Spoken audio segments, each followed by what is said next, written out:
Hi, Marc. Hello. How are you? I'm good. Just bear with me with just a second. You're fine. Are you in Boston? Yeah, I'm in Boston. Nice. Square. I actually have yeah, so I know Art wanted us to meet, but do you want to kind of briefly tell me a little bit about you? Of course, yes. And we've got also Celeste on the call. Hey, Yes. Art. Hi, Art. Oh, everyone is there. I'm in Philippines. Are you Oh, really, yeah. Art? No, He's not. I wish. I was actually just with Mark about an hour ago in Somerville, Yeah. Nice. Philippines. Go ahead, Mark. Sorry to interrupt you. What's up? No worries, no worries. First, I want to say one thing. It took me, you're gonna laugh at me. So when I first got the invitation from you and Susan, I was like, why is that a taco? So Yeah. seriously, like probably I was so excited to figure it out that talk about it. Like, but then I was like, it hit me. I was like, oh wow, that's amazing. That's very creative, actually. It's just So it's something corny and it's really funny. So like I started Taco Tuesday. So going even further, I used to run a accountability call. And what I okay, realized over time is it was kind of like therapy for real estate professionals because a lot of us are entrepreneurs. We don't have time to like, we want to talk to our family about whatever deal we just did, and they're like, "Stop talking. We don't care. yeah. Who is ROI?" And so you're like, "Oh God." So yeah, it ended up being like therapy call, and so I was like, I don't know what to call it, and I love tacos, so I just called it let's talk about it. I don't know. I saw something Talk silly. about it. I love it. I It's saw not silly at all, something. actually. I was like, oh wow.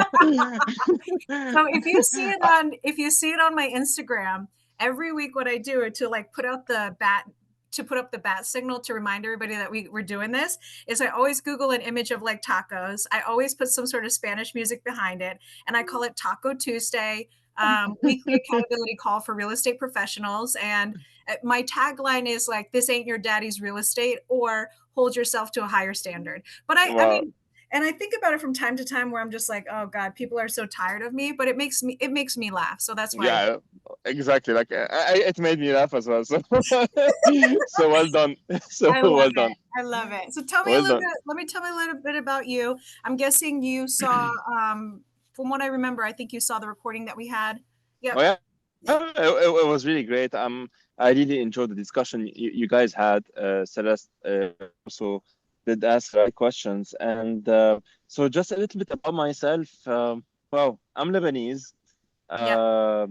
I grew up in Lebanon. Did my bachelor degree also in Lebanon in finance, and then moved to consulting. I was based out of Qatar.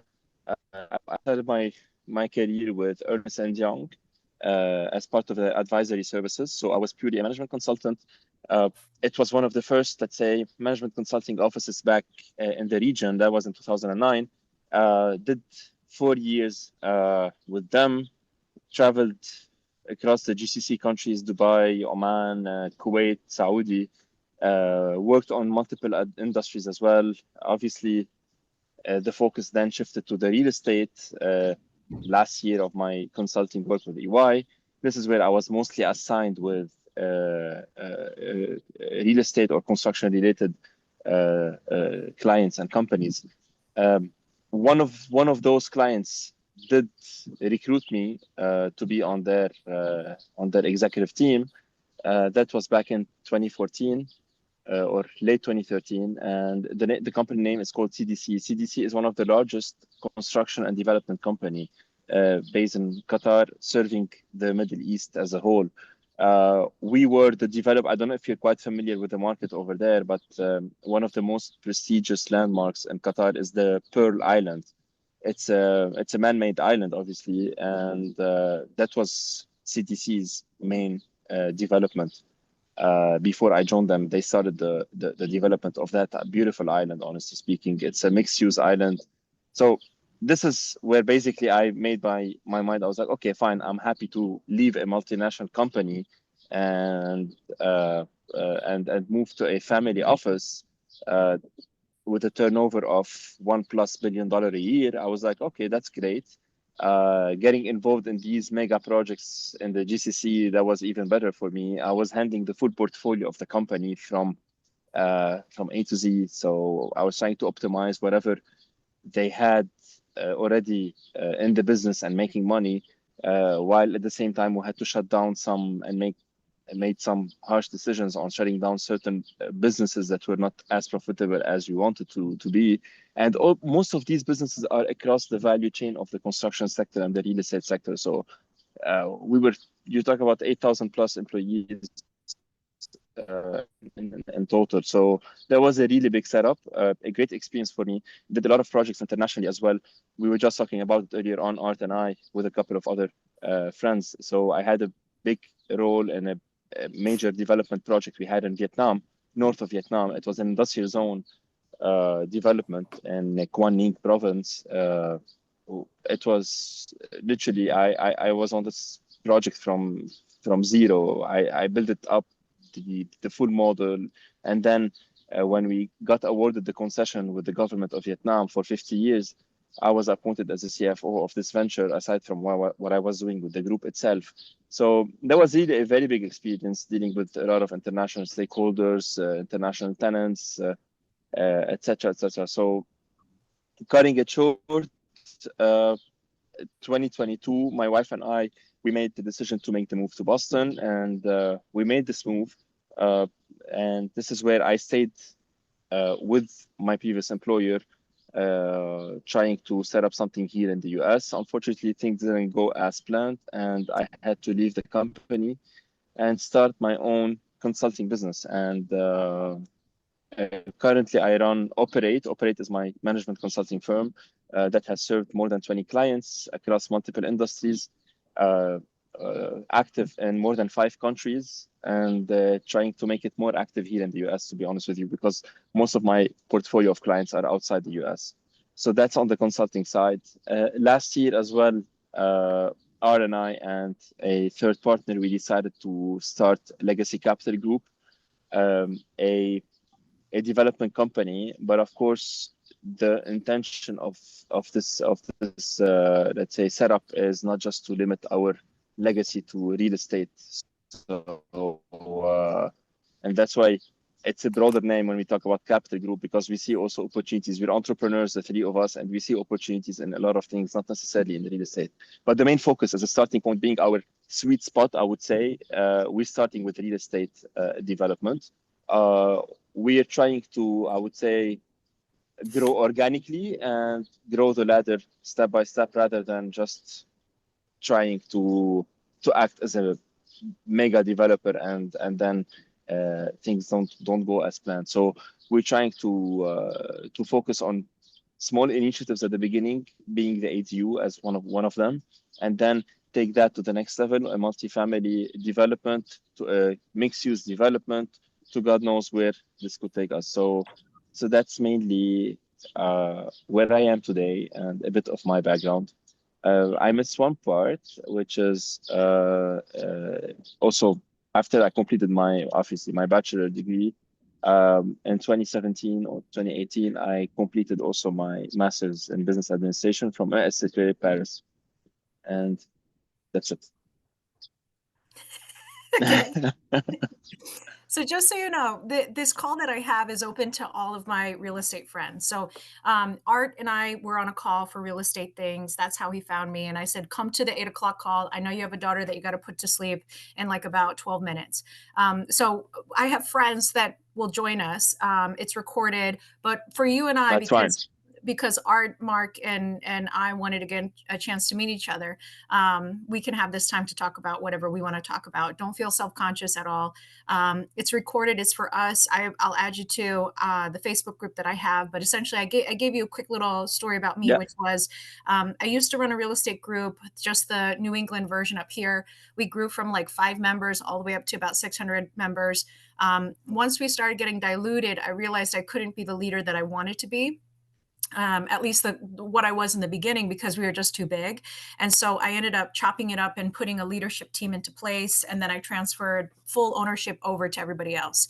But I miss it. And the thing that I miss most about it is I feel like when somebody hears you, when somebody sees you, when somebody knows what's going on in your world, you can leverage my network, I can leverage your network. And even if I can't, right, even if things don't overlap, the simple fact that I know what you got going on kind of makes you more accountable to the fact that if I ever bump into you in Boston, I'm going to ask you, Mark, what happened to that call you were supposed to have with so and so, whatever. Hopefully that pushes you in the right direction. Hopefully that gets more out of you. I'm a very big believer that, like, I'm not asking for people to be perfect, but I am asking for people to try and kind of give your best while you're here on planet Earth, because as my mother says, you're going to die anyway. So, you know, that's Wow. kind of what she's Korean, so that's where that comes from. So if it feels Okay. familiar to your like Middle Eastern background, you'll be like, oh yeah, that's where that's from.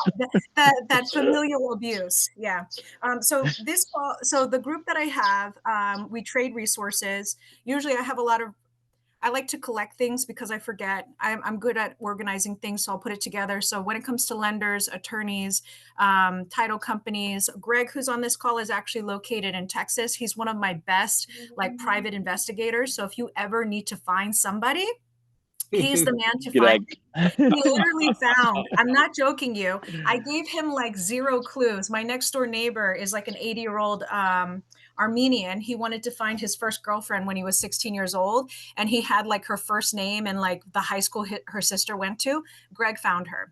So when it comes to like looking at public record, Wow. when it comes to clearing up really heavy title issues, Gregg is the person that you call on. Located in Texas, but I know him through the real estate group that I joined. And the real estate group that I joined was called Sub 2. So if you ever hear the term creative finance, Pace Morby, Subject 2, or Sub 2, that was kind of the group that we're in. The reason why I left is because what ends up happening in real estate and any industry that money is involved in, people can make some bad choices. People can get into bad situations and they start to steal or they make choices that are really unfavorable. And so I decided when I was going to bring back this whole accountability thing, it's just me and my friends, the people that I associate with, but I ask for people that are really doing real estate in real time, real practitioners, not people who think that they're doing real estate or like trying to do real estate, people that are actually in the trenches buying and selling and talking to people that do this kind of stuff, and people that are not thieves, because again, I know plenty of thieves. I can probably throw a stone and hit one if I wanted to. I'm just not interested in working with people like that. So I call my group, creative elite, because we come from that creative background. I'm looking for elite, which means I'm looking for excellence or people that are attempting to be great. I'm looking for people that are willing to put forward great work, or at least attempt to put it forward. And if you can't do it all on your own, if there's something that I can contribute to help you get there, then I'm willing to do that too. So that's that Facebook group. And then this group or this call that I have every Tuesday is for us just to talk about what it is that we got going on. Essentially, what did we accomplish last week? What are we hoping to accomplish this week? And if there are any like cross collaboration or resources that I have that I would be willing to throw behind you, then, or where to find things or introductions I can make for you, I'm willing to do that. I think this past week after I connected with Art, I can't even remember what Thursday we had a call, Wednesday. And then today's Tuesday. But between the time that I had the call with Art, there was about 3 or 4 opportunities that popped up that, in all honesty, I'm not lead on those opportunities. So I'll just introduce you. I don't even want like a bird finder fee or whatever. I'm happy. Just take the deal, run with it. If you can make money off of it, by all means, please do so. So that's all within that group. And then Art, if you want to jump on here and talk to us a little bit about maybe what plans you had for us connecting here today. Well, a couple things. Well, nice to meet everybody. My background, so I'm upfront, is that I actually come from the corporate underwriting world of property casualty. So 20 plus years of my life has been dealing with commercial insurance, everything from construction, insuring construction companies, real estate, transportation, hospitality, and I also specialize in cannabis insurance, believe it or not. So about the last 10 years, I left corporate and now I own a few insurance brokerages that specialize in the same thing. So I'm now gone from B2B to B2C. And I'm in 13 states for my retail side. And I also handle the Asian American Real Estate Association corporately. So that's about, I don't know, that's about 45 chapters throughout the country. There are about 19,000 members. and we operate. Right now, I'm actually working on projects in the Philippines, and we're marketing it to folks here that want to invest in opportunities in the Philippines, really build outs.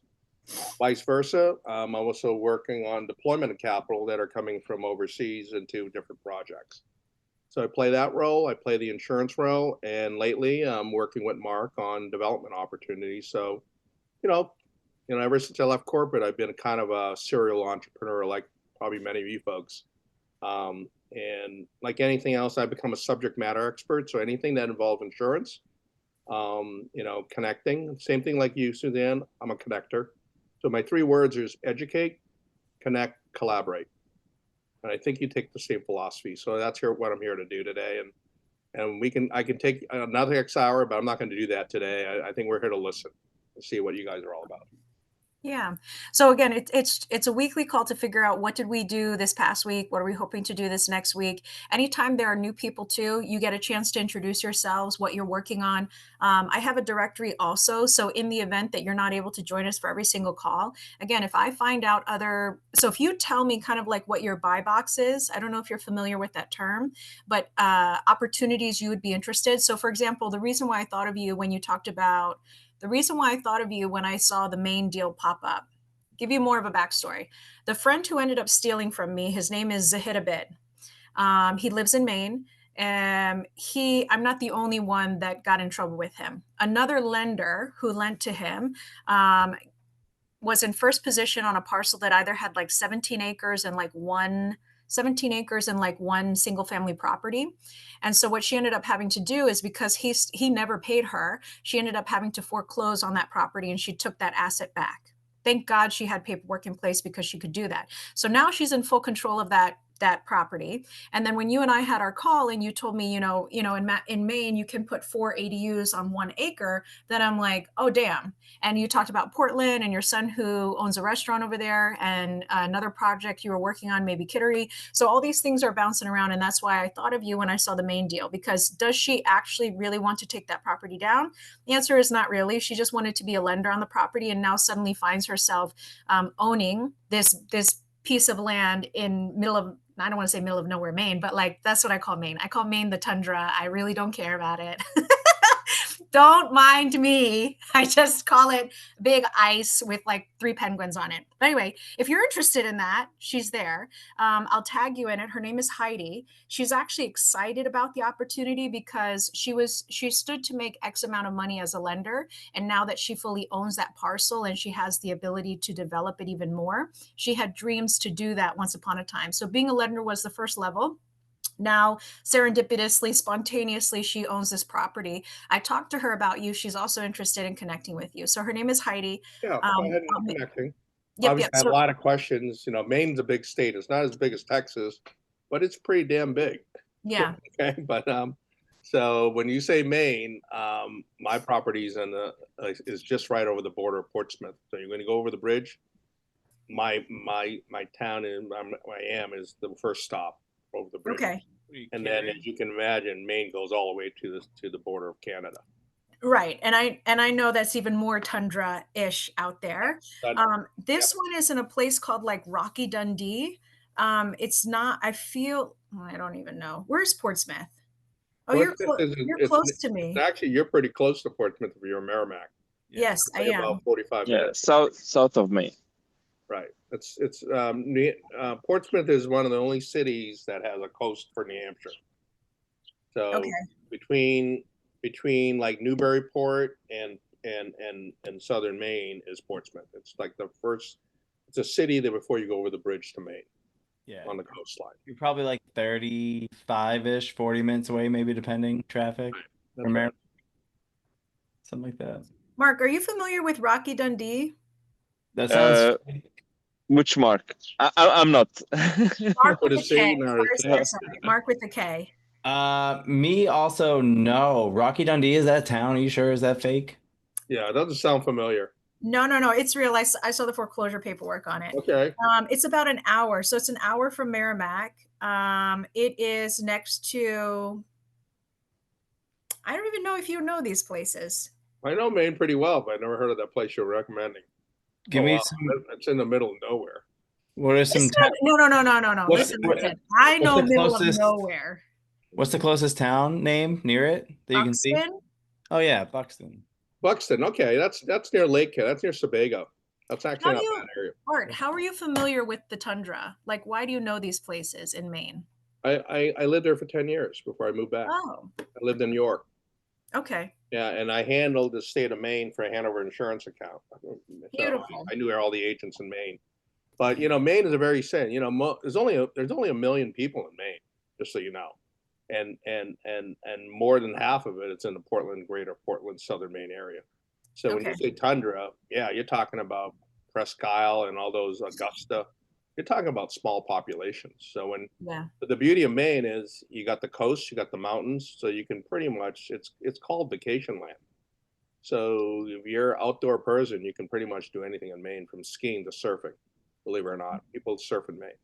So I'm not a fan of Maine currently. I might have obviously you're some not. PTSD over that, but things might change. But I know quite a few people. So I know a developer over in Maine. I know he does earthwork. He's building barn dominiums out there. I have a girlfriend, Pam, I wanted to introduce you to. So she does AUDs, but specifically for shipping containers. Like that's just what she loves. She's what I call a crunchy granola. So she's into building those like holistic communities with like one shipping container is going to be like an hydroponic garden. She has a community house. She has like an event center. So very cool people that I want to introduce you to. But to make sure that I'm doing the connecting job right, you tell me, what opportunities do you want me to connect you with? When I think of blank, which one are those things that you want me to connect you with? Well, right now, for Maine, I'm really focused on ADUs in Maine. Okay. So that's a first step. Any type of, if there's land, I got to figure out where it is. And because Marc and I cross several different type of real estate asset classes, Yeah. Marc's probably not in part. Marc has experience in the food and beverage and hospitality world and the sports world. So that anytime you're looking at land and food and beverage, and as you probably know, Maine has a lot of products like lobsters and oysters that that ship. Most of their product actually is shipped out of Maine to the Far East. Actually, the Japanese and the Chinese buy more lobsters than people in the U.S. It gets all shipped out, oysters and all that. So, yeah. So I look at Maine very differently than you're looking. I don't look at the tundra. I look at it as a lot of nice products that people want, right? And people are willing to go to Maine to get that product. So you may not know, but we have seaweed farms. We have eel farms. Obviously, there's lumber up there, and it's an agricultural and fishing state. So, and it's only, where I live, I'm literally on an hour from Boston, and Amtrak is back in play from Portland all the way down to Boston. So Nice. it's very commutable. And, and so therefore the value of Southern Maine is you're going to get more land, you're going to get better value than you are going to get in Massachusetts surrounding area. So I'll leave it at that. Okay. You're going to live a different lifestyle. Art, I've got a question for you. Does Milo, Maine do anything for you? No, because I don't even know where it is. Maine's a big state. So you tell me where it's near, and then I'll tell you what it does. I'd say it's probably an hour north of Bangor, like up 95 a bit further. Bangor is not, Bangor is more central Maine, heading towards, more northwest. I'm a seacoast guy. I need to be a water. I'm Filipino background. So my nature, I'm an islander. And, the coast of Maine has more coastline than California, just so you guys know. So there's a lot of nooks and crannies along the coast of Maine that makes it a state that people aren't aware is we probably have the most coastline in the U.S. and people don't even know that. Everybody thinks that California has the biggest coastline because of the size of it, but there's a lot of inlets and islands that are off the coast of Maine. So when you say a name, if it doesn't say Portland or South, I probably don't know where it is unless it's Augusta or Bangor.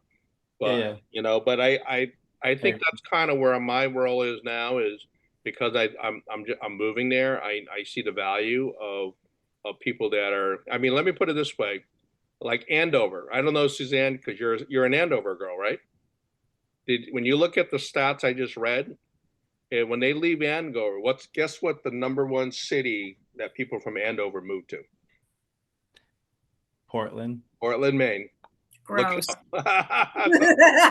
Hate Maine. Gross. Food downgrade. Yeah, most Terrible of the people in choice. What a Andover, Mass. mistake. Are moving to Portland, Maine. So, it's funny. I read that stat the other day. I was actually doing some research for Marc and I on Andover because, quite frankly, we think it's maybe a good ADU opportunity zone.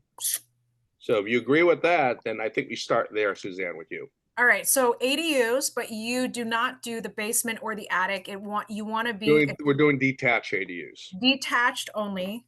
No What headache. Go ahead. I'm just saying, no, avoiding headaches. No, I understand that. And that's totally fine. So again, this goes back to like, we call it a buy box. It's like, so for example, me, what's my buy box? Technically, I would say as an investor, anything that makes me money. But if I'm being really honest, like, I don't really want to do a full gut. I really don't get my jimmies don't, whatever the expression is, I get no boner to do like mechanicals. I don't want to do HVAC, electrical, plumbing. You know, I'm a girl. I like tile and shiny and hardware and kitchen cabinets and paint. Like I love that stuff. So if I'm being honest, I probably want to do like lipstick and maybe like a medium renovation instead of doing zoning and permit. I can do it if the money is good, maybe, but in all honesty, I think what really makes me happy and scream is probably going to be the lighter stuff. I love residential. I can do a 2-bedroom, 3-bedroom, 4-bedroom plus. I do want to move up into doing more high-end stuff, but the reason why is because I want to try a bunch of things, and it's very hard to try things when you're on a shoestring budget. And I don't do landlord specials. I just don't. I don't do slumlord stuff. I like nice quality stuff. I'm willing to spend money. I'm not really ROI based. So that's why I'm trying to move into more expensive ARVs. So like $1 million plus units. I have enough experience that lenders will give me the money for it. So I don't have to compete with like cheaper houses and things like that. Yeah. So that's mine. Andover is a great zip code to do it in because you just can't lose. And so that's what I focus on. And so when it comes to things like Maine and ADUs, you have no competition from me because that's not anything that I want to do. I'm happy to do what I call hot potato. I will just throw it to you. I want nothing to do with it. I will cheer you on, but like Godspeed to you. Yep. Right? Well, to be very frank, even though I'm talking about Maine to start this conversation, our focus is actually Mass ADUs. Okay. And we're not going to do it in every town in Massachusetts. Marc and I and our partner, we'll select about 10 to 15 towns. Yeah. Those towns are going to have to be towns that have good school systems and, obviously good real estate value that hold. And quite frankly, it's going to be where there's a lot of single family homes with space to build the ADU. I think if you want to use me as your Andover contact, I think Andover by 1,000% is an excellent zip code to do that in. I have a great relationship with the building inspector, the commissioner, everybody from the building department. And then again, like a lot of the houses that are there are like 1930, 1950s build. They want to leave. My neighbors, I introduce myself to anybody anytime I do a flip.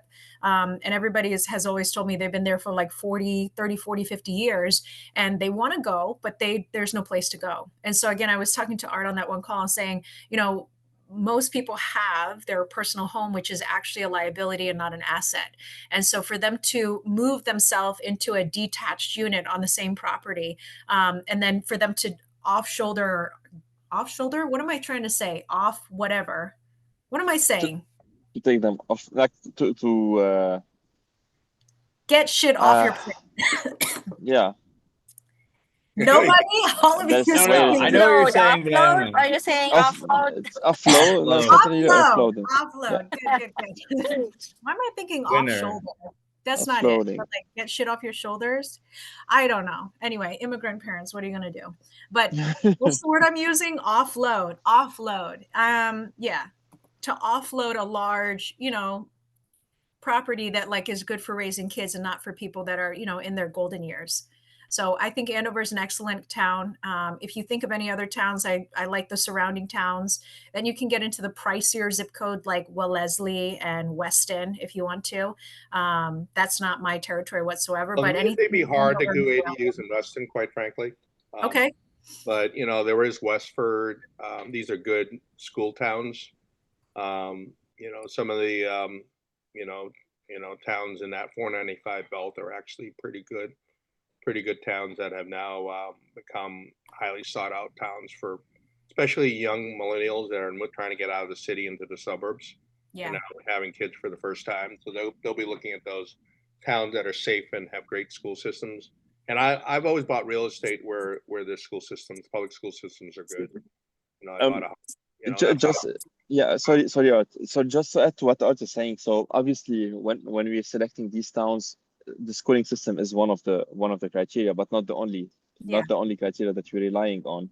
It also depends on the potential buyers or clients that you could have in these towns. So, and the purpose of the ADU on their property, like the ADU could be used to host relatives or to rent it out to third parties, or even just to have it in your lot and increase your ARV and sell the whole property as well. So there are a lot of, let's say, ideas behind it and a lot of objectives and purposes. So we're looking also into these things and not just into the schooling itself, even though this is one of the main drivers in our selection.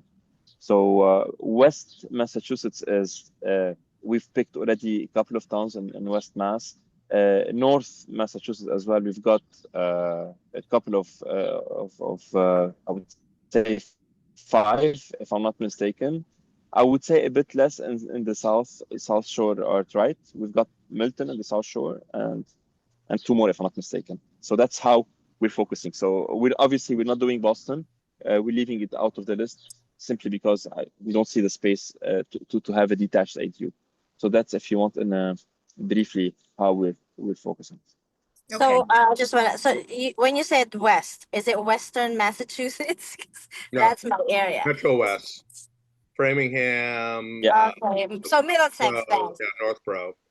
Yeah. Middlesex. Okay, so the borough, Southborough. Boroughs. Yeah. When he says All right. West, it's Metro West. Okay, Metro West area. Okay, that's my area too. That's good. So you look at the schools, you look at median income, you look at the rentability, you look at like how many like the the population employers, and stuff. yeah, and also the employers that are active in these cities and these towns.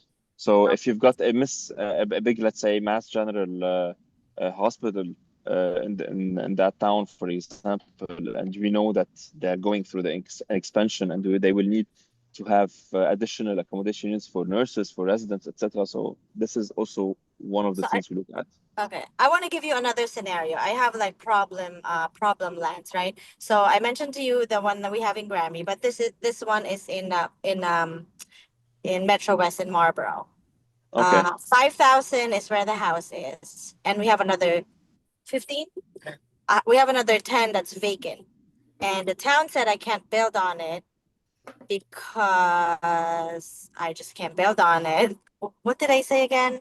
I can't build on it because there was a plan in the back of it. Say that again. You said you were short by 0.2 acres. Oh no, this is a different property now. So this is the other one that we have.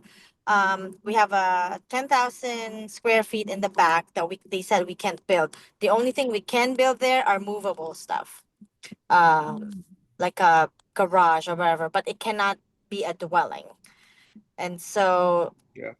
and we have a detached garage already in there, but it's just like 1-car garage and a work area.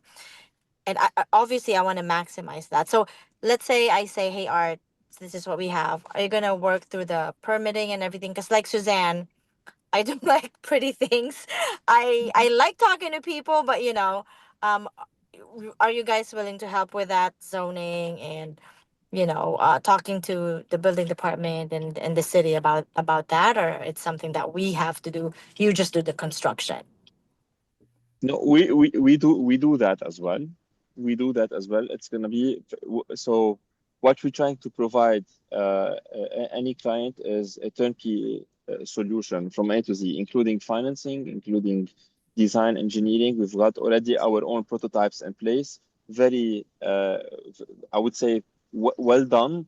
well thought of every single detail for every single category, because obviously we're catering for different clientele, as well as the construction. So the construction comes at the end, but when it comes to permitting, from all the way from the beginning, including the design and the engineering, the detailing, the interior, we will be doing that under legacy.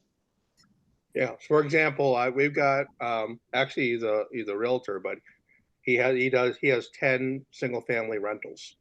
So he threw all the addresses at us. So we got our architect and our builder looking through it. They're going to be making the calls to all the book coding folks. Out of those 5, we're going to recommend which one he should go with first. So we're doing that legwork. Nice. Yeah. So looking at his whole portfolio, if he can do 5 for 5, then we'll give him a plan to do 5 for 5. But we're going to pick the best one that we can execute right away on. So Art, who's the name of this guy? The guy's name is Evan Foley. I don't know if you know him, but he played lacrosse with my kid at the college, so he's pretty. I coached him in lacrosse, so I know him pretty well. And his father was the number 2 realtor in that area, and his mom. So they're the top 2 realtors. So he's from a real estate family, and Beautiful. he's been doing ever since he got out of college. He's been flipping real estate, and he doesn't flip. He actually holds. Yeah, nice. He holds everything. He's creating generational wealth.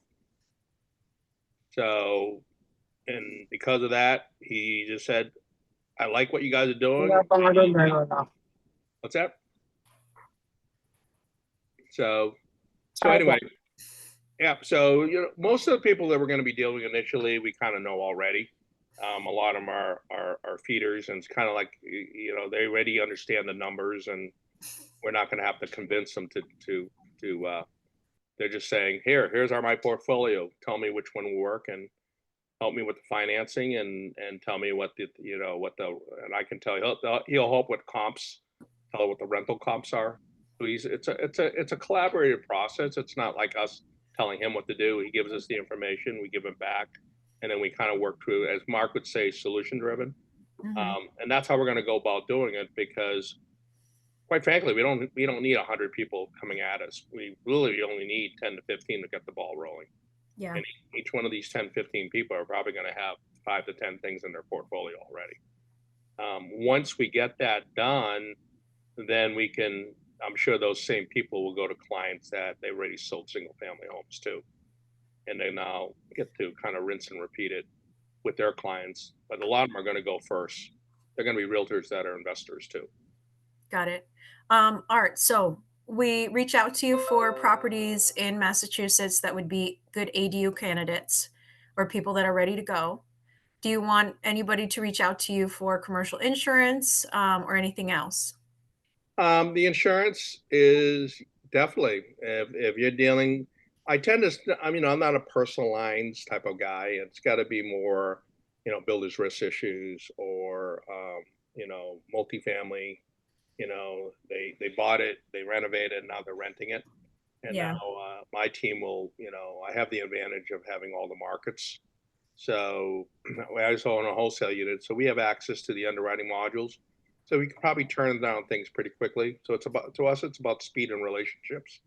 So yes, I tend to add value. So the people that I'm going to be doing business with on the real estate, by default, I get their insurance anyway, right? I deal with restaurant owners that, we're helping to expand, find them new locations. Like Marc knows this, but we're part of a group where I'm dealing with a realtor that actually brings restaurants in from like Japan, and they want to open up one in Boston, and she'll get the relationship, and then she'll come to me to deal with the insurance. She'll find a location in Boston, set the lease, and then I handle the insurance for the. And now we did one in Boston. That same group is now going to New York. So yeah, the insurance is almost like the last part of the transaction, right? Everything starts with real estate in my book, and then the insurance is I got to protect it for the lender, and I got to protect it for the investor. So I don't usually lead with trying to sell insurance. I actually handle it because of the overall transaction. Understood. You know? It's just Something that I like to know, especially because if I bring you into the group that I have, I want to know how you bring value to others and then how we bring value to you. Exactly. So, Yeah. Like yeah. if I just lead with it, insurance guys like me tend to get spreadsheeted because nobody sees the value in insurance until there's a problem. Mm, They always think everybody thinks they're paying too much, obviously, right? yeah. So insurance is the reason why people buy it because they got a lender says I'm not transacting, give you the money until you prove you have insurance, right? So now I look at insurance very differently. You have three things you can do. You can not buy any insurance and self-insure it, which none of us you can do that if you're lending, right? You could share, which is have a program where you take risk, and then you can have full risk transfer, which is I don't want to take any risks. I want it all transferred, and self-funding, which is self-insuring. So you got to look in, and some of the biggest like management portfolios are property managers. I'll look at the whole portfolio, and half the time they're self-insurance, they're self-funding maybe the first $100,000 every loss.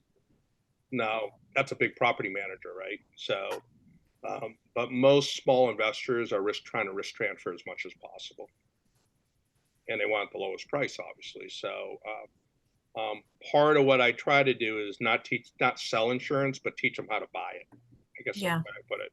So that's a value add right there. I'm not Mhm. going to try to sell you anything. I'm going to tell you you don't have to buy anything from me, but and this is what could happen if you take the full risk. So half my time is explaining how to buy it correctly. So then for this crowd, I would do the same thing, right? Hey, call me up, and even if you're dealing with another agent, I'll tell you at least I'll give you a second look. That's where the value add is. I won't even ask for the business unless you think you want to give me the business. Understood. Thank you, Art. Okay. So you're in the group, you're in the Facebook group. I'll make sure you get added to the directory. So the directory, you can find it on your own. It's right in the description, right when you add the group, or just search for directory and it'll pop up. So there's a form that you fill out. And then after you fill out the form, it's automatically populated with everybody else. So you can check out what everybody else put in. You're welcome to reach out to anybody in there, attorneys. A lot of the stuff that we do is more creative. So what do you do when you can't get money from a traditional lender? What happens if you need bridge funding and you need it fast for whatever reason? So lots of different options. And then I think I briefly talked to you about purchasing property with the existing mortgage in place. It's probably not something that you want to hear, but it's something that does go down, and it's something that we do.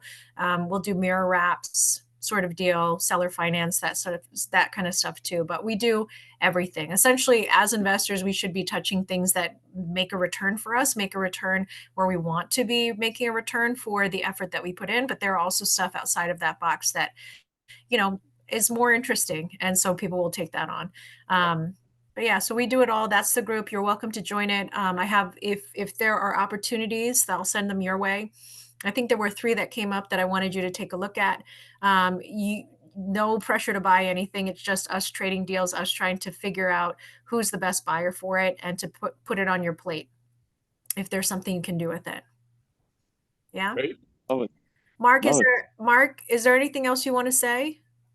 No, I would like to thank you for inviting Yeah. me for this forum. I really enjoyed it. I was supposed to stay here for 20 minutes, but here I am. Stayed here for 45 minutes. I know I was I'm going to still say something, but I'm like, you're an adult, so no, of course I'm no, I'm there. She already took her bath, so I'm still a new father, I would say. I still call myself a new father. She's only 1 year old, and nowadays Art knows she's been a bit fussy, teething and everything. So that's why it's not fair to leave the mom alone with her, and that's why I was like keen on keeping it short from my side. But I really enjoyed the discussion. I'm glad that we connected, and yeah, I'm looking forward to meeting you in person. Whoever is in Boston, guys, hit me up or hit Art up, and would love to meet you guys in person. just to give you a little bit more. So there's a couple of things that I do within the There's still group. more. There's still more. Yeah, Always there's so more. much.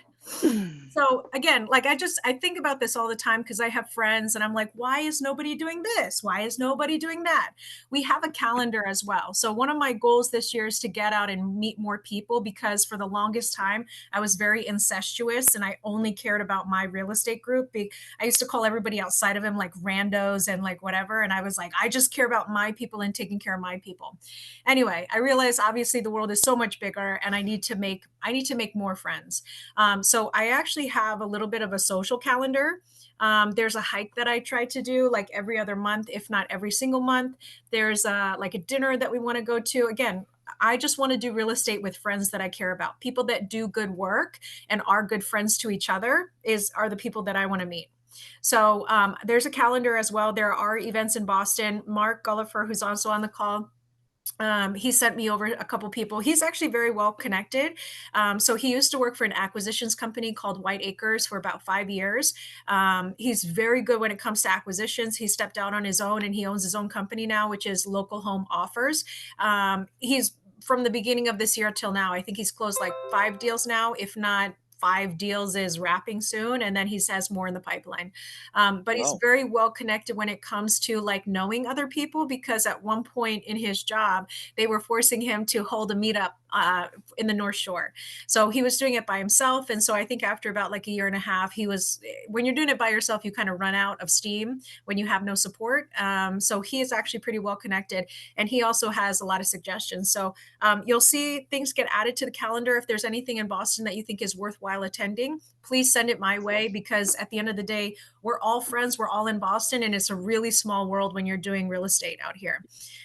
So yeah, if you're looking for real estate events to attend, that's on that calendar. This call every Tuesday is here. You're welcome to drop in and, vent about something that's not going right. If there's ways that we can help you, we'll try to do that. If there's opportunities that you can't capitalize on, that you don't want to throw away, or, you just want to pass to somebody else, that's also a great way to get that done. So yeah.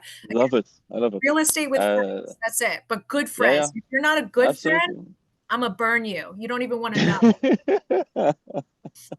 Anyway, Marc, good meeting you. Same here. And just one last thing from my side. Yes. So of course we will be having let's say a soft launch of our ADU. We're still deciding on the date, but it's gonna be most probably mid-June. Of course, we will let you guys know. It's gonna be a small circle, not the big circle, but we'd love to also have you with us on that special night, I would say. By all means, would love to participate in that. Again, anything that you're doing that you want to open up, announce, you're welcome to announce within our group. I have a couple things that I look for. I'm looking for, I say, integrity. Don't steal, essentially. I'm looking for excellence. I'm looking for people that try. I'm looking for innovation, because again, we come from the world of creative finance.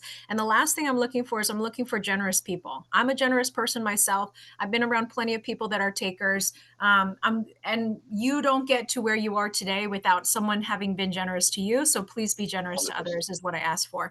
But that's my ask. And in all honesty, it's kind of low. So you really can't mess it up too bad. But I would love to continue to know you. I'm going to kick you off, or I'm going to suggest you go do the things that you need to do. Yeah, you're right. So come back and find us anytime. And Art, same for you as well. Okay, great. Thank you, guys. Thank you. You're welcome. Nice meeting you all. Bye-bye. Nice meeting you too. So, Celeste, you want to unmute for a second? Yeah. I know I was a little late. I was traveling, but yeah, it was nice meeting you guys. Yeah, that's good. All right. Hey, Celeste, listen, who's driving? Phillip. Oh, thank God.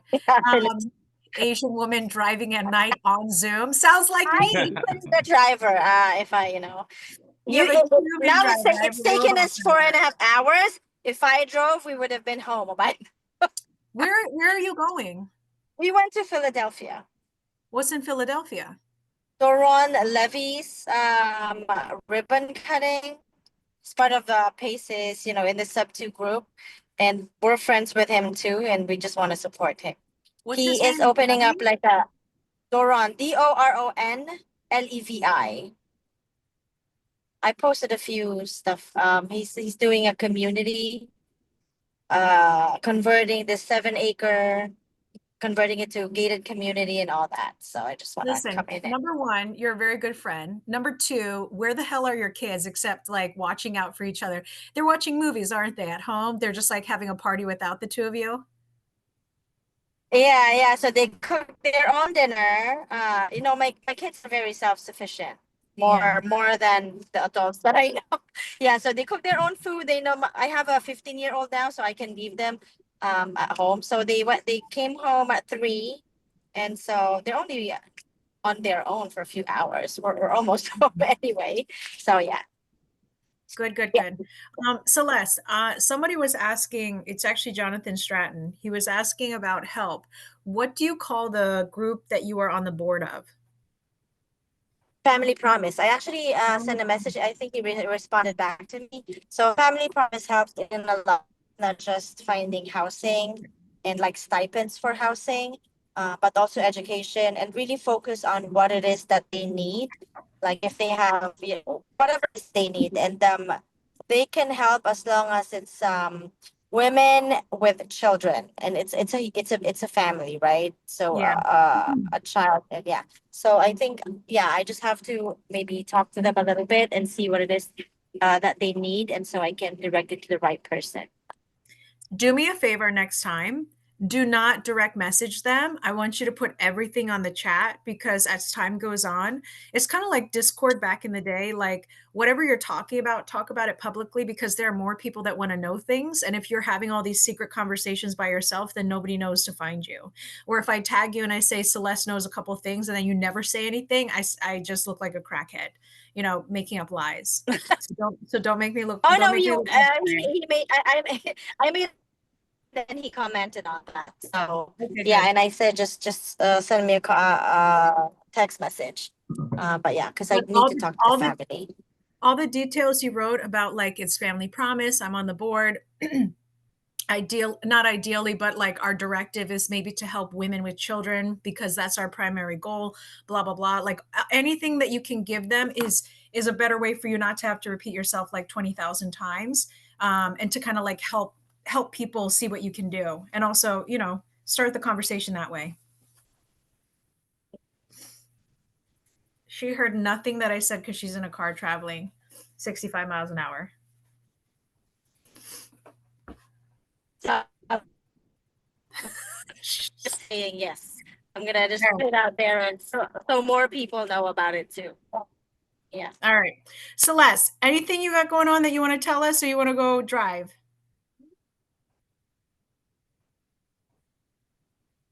No, not really. I really want to just be in here and if bird dog for me, because we're looking for properties to buy. Your So, your yeah. properties to buy. What's your buy box? Remind me, please. Oh my goodness, I have a few buy box. So for my transitional housing Oh. and co-living. I saw. Yeah. I saw. You have like a whole thing. Yeah. Yeah, so it's a little bit more detailed, and obviously with my residential assisted. So we have residential, um, like small scale and medium scale for assisted living facilities. So those are, yeah. So assisted living in Massachusetts. Yeah, assisted living in Massachusetts. Well, we're in Connecticut too. We're gonna have a license in Connecticut. Mm-hmm. So yeah, we're looking into Connecticut. Celeste, who are some of the bigger players in assisted living? Are you working with anybody that's like local to you? I'm actually partners with Tim Yu and Adam Chakowski with assisted living. So the three of us are trying to acquire this one in Connecticut. But we're also looking into Florida because that's our real market. Florida, a lead came to us in Connecticut, so we're venturing out here, and it's in our backyard, so it's easier. But yeah. These guys, Adam and Tim, how do you know them? So Adam is in Sub 2 New England. So he's been in Sub 2 New England for a little bit now. I think 2 or 3 years. I'm not sure. That's the Asian guy from Maine. Yeah, no. Well, he has properties in the Cape. I don't know if he's from Maine. I think I know. It's like CW, CZ something. Yeah, CZ. Yeah, that's him. Yeah, that's him. I've never heard that name said out loud. That's why I was like, I don't know that man. But then Because I'm good with language. Chakowski, right? yeah. And then Tim Yu. Who's Tim Yu? Tim Yu is in the Sub 2 community as well. He's in Owners Club, Gator. So he wholesaled before. He's been going to Arizona a lot. He's one of the closers there, doing the No One Left Behind challenge and all. Yeah, he's a vet. He's a veteran. He does fix and flip, and now we kind of like all switched, and we're like, let's do assisted living facility. So I'm technically for so we have different responsibilities, right? So mine is operations and management. Obviously, all of us would capital raise, all of us would do acquisitions, but yeah. And then do you know anybody who actually owns an assisted living facility? I own an assisted living facility, memory care.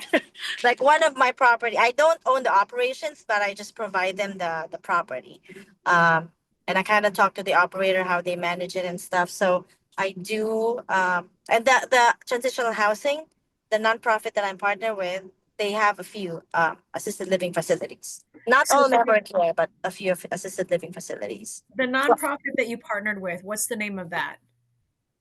The nonprofit, the Heart Home is the nonprofit that they have, but they didn't provide that, so they're connected with other nonprofits. So it's kind of like it's a community of nonprofits. If one cannot provide one, then I would fill in.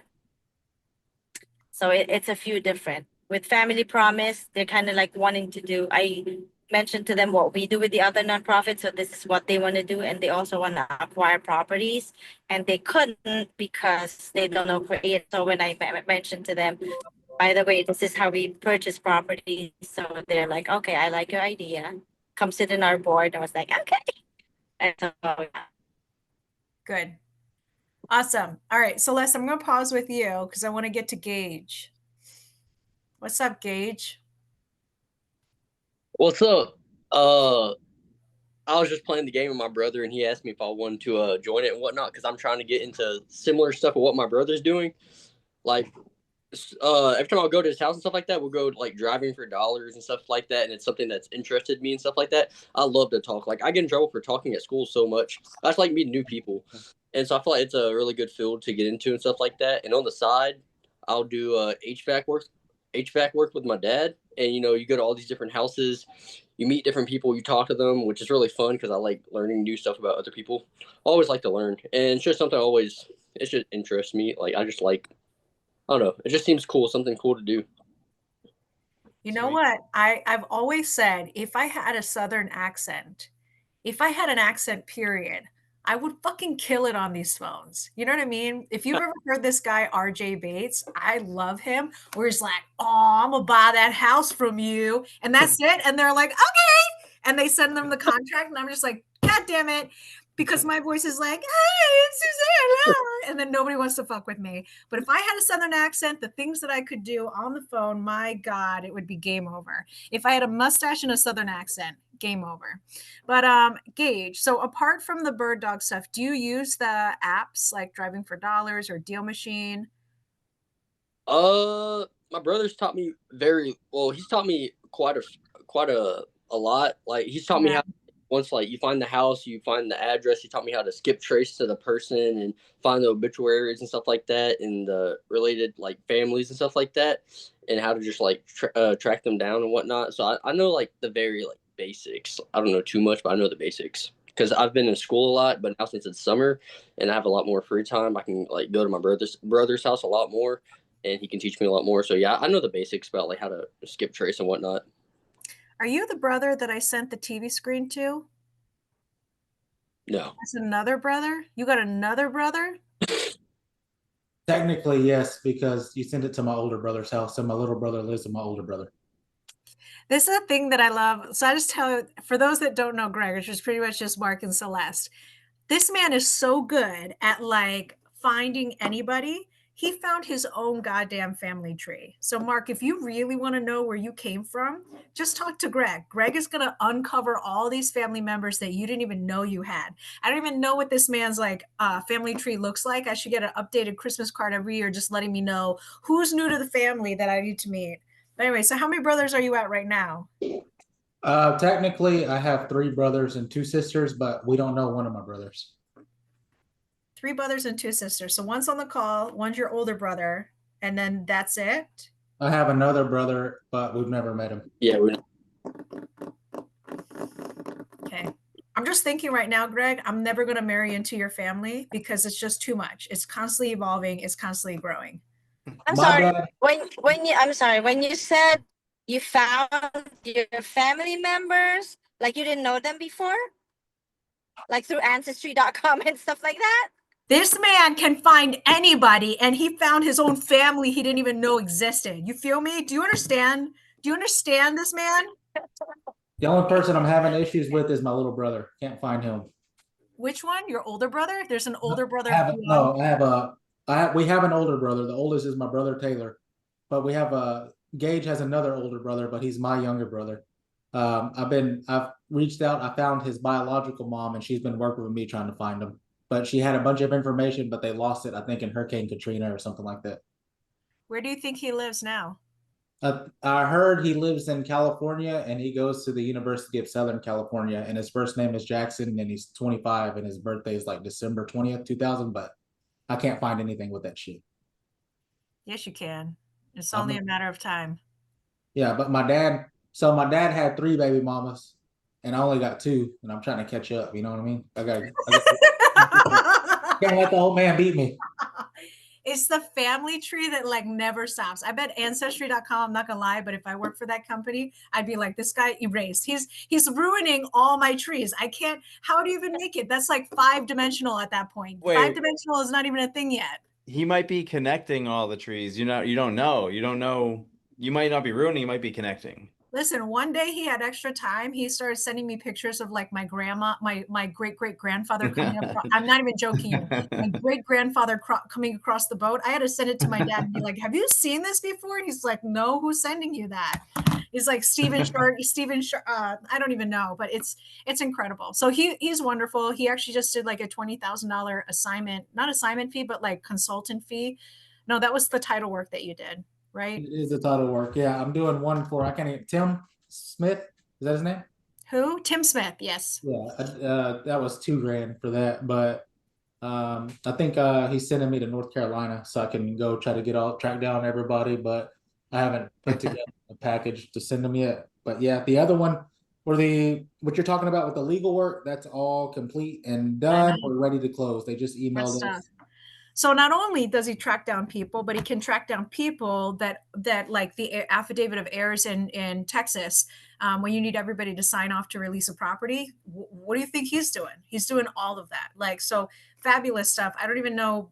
I've always told him that he needs to sell what he can do, because this is what he'll do. He'll ask, I'll drive by a house and I'll be like, I know nothing about it. And he's like, wait, take a picture of the license plate. I take a picture of the license plate. And now he's had like 5 conversations with 10 different people. Yeah. I love it. It's intense. And I was like, and he's like, well, how do I sell it? And I was like, just do 2 hours worth of work, 1 hour worth of work that you can do, film it, send it to people, and just charge them for your time. He's amazing. Yeah. Yeah. Thank you. Anyway. All right. So Gage, how old are you? 17. I'll be 18 in about 3 months. Keep it You going. got the world ahead of you. Yeah, that's amazing. Fantastic. I love that you have the gift of gab. I'm assuming because you're Southern, you got like manners. I know Gregg's got manners. I know his son in the background is learning manners right now on that leather sofa. You scared? Say yes, sir. This is the time for you. Say yes, sir. He's in timeout, I think. But yeah, so you got a little bit of the gift of gab. What do you want to know about real estate, or like, what would you like to do? I know you did bird dog for like, is it the cat poop house? Is that what we're calling it? No, the cat house. The cat house. I call cat poop house because that's what it is. But yeah, so you tell me a little bit about the cat poop house. How are you involved? I really not as. I mean, I hope my brother find it and stuff like that, but like. So what does that mean? I help my brother find it. Found not really sure how to put it into that perspective. I just helped him like basically found the house for him so he could like, I don't know how to explain it. You just use words. Use English words. Go ahead. One more time. I like basically helped him, like, I don't know, explain how I helped him, but like just like, man, I don't know how to put this in perspective, Gregg. So we were riding, and I told him to pick out houses, and then you can call him. And I told him that if he gets one that's interested and he gets it locked up, we'll just split the assignment fee. And he said, okay. So he finds that one, and then he doesn't call it. I don't know why he didn't. Well, I don't know why you didn't call it, but that's the one that we ended up getting. Yeah, man. I forgot why I didn't call it. It was something I think I meant to this one day, and I ended up having like baseball practice, whatever. And after baseball practice, I just forgot to, and it was a mistake on my end. Which yeah. How much money did you not make by not making that phone call? A lot more than I have. How much is that? How much was it, Greg? You don't remember? I remember you told me. I was baffled, and I was really upset because We assigned it for 123. yeah, that was it. Oh, that one. Yeah, that one. that hurts. 123,000 Gage. Oh I'm no. gonna steal that, Suzanne. How much money did you not make by not making that phone call? I've If you been cut it there. out. 123,000. Gage, I'll tell you this right now. A long time ago, his name is Jerry Norton. Jerry Norton, I don't know, said something to which I was like, oh, I like that. But essentially, I told myself, I don't get out of bed for less than $10,000. So figure out, you go and you do HVAC work, figure out how much money you make, $30 an hour, $25 an hour, whatever it is that you make. How much, do you know how much you make? Honestly, it depends on the job. My dad's paid me 300 in a day. He's paid me 100. It doesn't. It's not more of hourly. It's just how much he makes me do. Yeah. So like a $300 for like a full day, maybe like 6 hours worth of work. Yeah. Is that consistent every single day or what? No, I wouldn't. No, because I have other things. It's not my like full-time job. It's just something I'll do. Like my dad would text me like, "Hey, you want to go do this tomorrow morning?" I'm like, "Yeah, sure, okay. Wake up this time." I wake up at that time and just like we're putting a whole new unit inside and outside unit. Yeah, maybe about probably 300. But if we're just going replacing like a thermostat or something like that, it'll probably be like $100. It varies. I gotcha. Listen, so if it's $50 an hour, I'm just saying, it's your dad. I know he pays you good. And it's a $10,000 assignment. That's 200 hours worth of your time. 200 hours doing what do you call those? What do you call them? Swamp machines? Swamp coolers? Yeah. Doing that in the hot Texan sun, frying your ass off up there for 200 hours, or you make one phone call for cat poop house. And I know you got the gift of gab because I know you're annoying all your teachers in school by, chit-chatting all the time, right? If you can talk to people and if you can make them like you, which what is there not to like about you? $10,000 minimum, and that's your brother. So I know he's going to make it sweeter for you, right? Yes, It's a lot of fun. All of us on this call, we're all cash buyers. We all buy properties. Your brother has the record for the largest motherfucking assignment fee. You think 125 is hot shit? I think the biggest one he put up was, I don't even know anymore, 650, 500, 450, 450,000. Are you kidding me? You know what I mean? Like anyway, he has that title. He has a ridiculous title. That shit is real. And he's your blood related brother, which is insane. And he can find anybody. Do you know what I mean? Like, this is not the man to piss off. You might as well be good to him, find him more cat doo-doo houses, and like help build the entire family wealth so you can go find your missing brother in California. You feel me? Yes, ma'am. I think there's something positive about this though, like that learning experience, knowing you didn't make that call and then Gregg closed it and seeing what you could have made. I mean, that is education right there. Yeah, That's huge. It's a good learning experience, especially from being young. I rather learn all this stuff at a young age, so I don't make these mistakes once I get older. And it could be more of a possibility of like a bigger, more money type deal thing. So yeah, I'm glad I'm learning all this stuff at a young age. I'm glad like my brother has so much experience because he can teach me a bunch of the do's and don'ts of what not to do and what to do. And yeah, I'm actually really thankful to have him. He's a really good like mentor. That's awesome. Having wholesaling in high school, wow.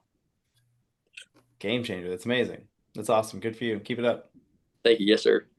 I will tell you this. There are some guys that I meet out here. I met them at like community camp. I can't remember his name, but like he was getting trouble because he was in school, like on his phone texting sellers deals. I can't even remember how much he made senior year of high school, but I remember being like, God damn, like I was not thinking about exactly that. I couldn't even fathom the idea of purchasing property in high school. But the thing is, like, Gage, you're around somebody like Gregg and you're way younger than him, probably by about like 15 to 20 years ish.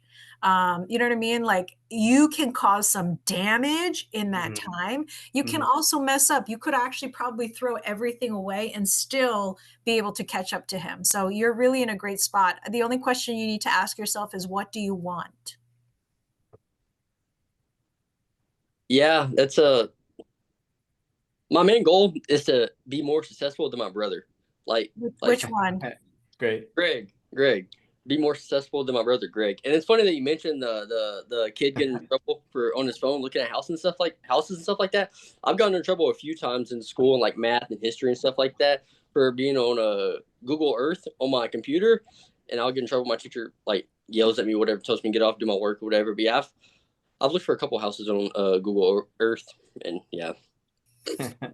School is school. There's a purpose for it. You know what I Yeah. mean? Just like going out and having your credit score. I mean, we can do creative stuff here, but like, you know, there are certain things to fall back on. There are certain reasons why things exist, right? So playing by the rules is one thing. You kind of need to learn how to play by the rules to a little bit, you know what I mean? Like, because people feel comfortable in that. But also I love the idea that you know how to play outside that box as well.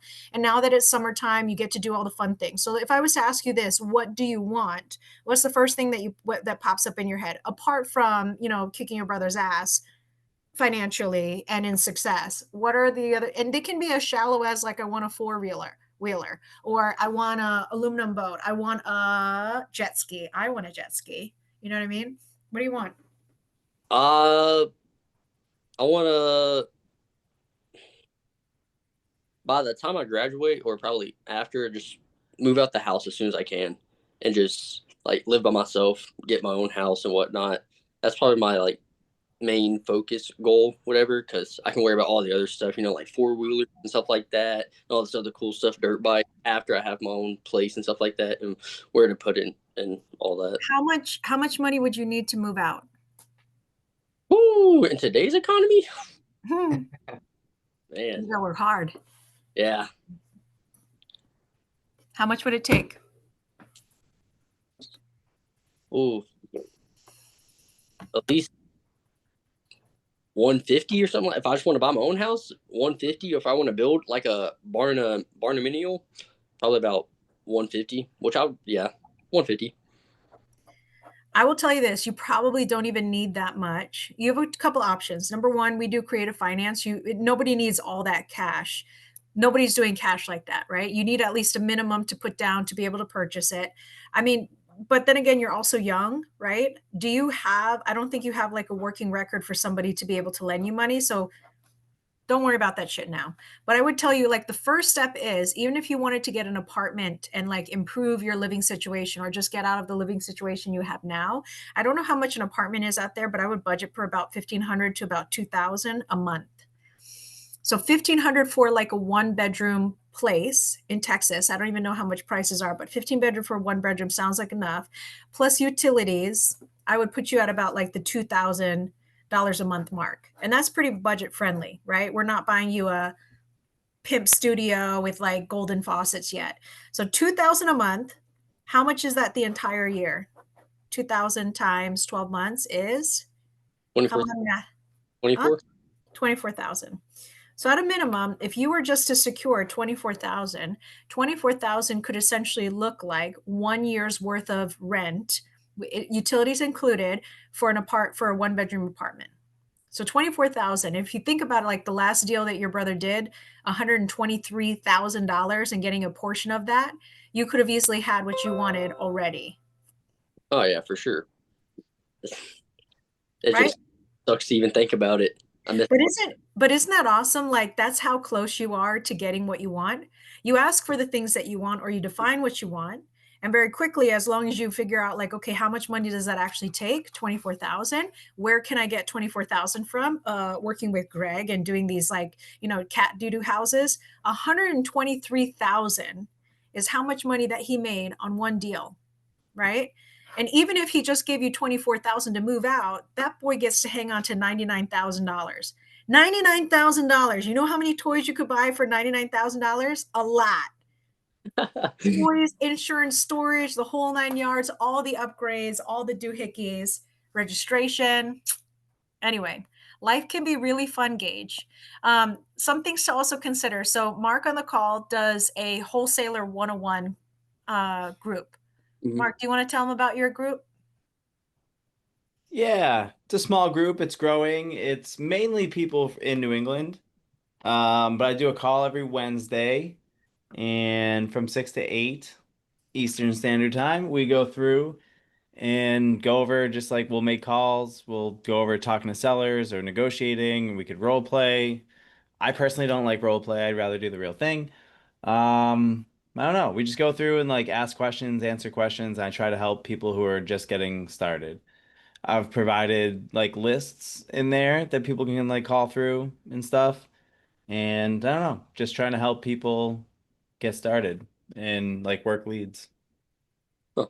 Yeah, that sounds like a good thing. I'll definitely look into that. You said Wednesdays, 6 to 8? Yeah. Oh, okay. Yep. Eastern Standard Time, which I think right now you guys are just an hour. What time is it there, your place? 8:15. Yeah, so you're just 1 hour behind. So 6 to 8 our time is 5 to 7 your time. Oh, okay. Yeah. One thing I'm trying to push Marc to do is just to call on his calls. So rather than like, you can answer like you can answer technical questions in between calls, but I'd rather just see you guys get on the dialer and like start talking to sellers. And again, if you have the gift of gab, which you do, right? You can talk to anybody, be like, what color underwear you wearing? And I'm sure they will tell you by the way that you ask it with your accent. You can get them to talk to you about anything. So other thing I'll do too is there's a guy I like a lot. His name is Todd Toback. There's one video in particular that I like that he talks about, and essentially it's kind of like when you run into a difficult seller or when you're trying to talk to somebody about something and they're not being forthcoming with the information. It's a great way to slowly pull things out of them. And then something else that Gregg likes a lot. I found this guy. Marshall Rosenberg, and he talks about nonviolent communication. It's one of my all-time favorite videos, but essentially it's the same thing about like if you had a secret code to talk to anybody, this is that code, right? Because sometimes you'll run into people and they'll have trauma or they'll get really defensive or they don't like the way that you ask the question and they want to flip out on you or crash out, whatever. Nonviolent communication is a really great way to just like unlock whatever stupid barrier is up there and to get to the other side of information. So between those two videos, I think that could be really helpful. I mean, you're already going to be dangerous out on the streets to begin with because you got your Southern charm and you got Gregg behind you. But then if you add these two things on top of it, you're like invincible at that point. Okay. For like by the time you get to college, you probably won't even need to get to college because you'll own like 5 houses at that point. 5 houses and all the toys. But Marc is a good person to know. I want him to do more calls on his weekly call. I want him to do more actual calls, actual talking to sellers. But you'll be talking to sellers with him chaperoning and helping you out. So if you ever run into like a weird point and you're like, I don't know what to say next. I don't know what to ask. Like what's relevant? Like very easy to kind of get the reps in that way. Yes. We're texting, Greg, thanks. Gage, I just sent you like the Facebook link and the calendar invite like for the Google Meetup. Okay. Thank you. Yeah, man, of course. Super disappointed in you guys because I did not know Marc was doing that, and I would have participated like a motherfucker. What are you participating for? Me? Yes. I don't know. Try to get deals. I like calling with people. If there's people around and I'm calling people, it feels way better when people are listening to your conversation. I said the same thing. I always keep telling them, I'm like, put me on your motherfucking dialer. I'm good. I am good. But am I great? I don't know. What do you want to have? Like, you want to have a mini closers Olympics on Marc's call? We're just going to hijack it. We're going to kick all the newbies out. We should have like an OG. This is how you party. Honestly, Yeah, you don't need to be great. You need to be persistent. Like you need to be like not oppressively persistent. And that alone will get you deals. Yeah. Yeah. Gage, just pretend you're Asian and you have an Asian mom breathing down your neck. And every day you got to get up and do your karate chops. That's literally it. And he's right. Like the person that is most consistent will win. And I'll tell you this, like anytime I've ever done something hard, don't get me wrong, I get overwhelmed. I don't want to do it. I have a pity party. I want to give up. But there's something about, and I'll tell you this, like not that I have a favorite animal, but I think of myself as a little ant.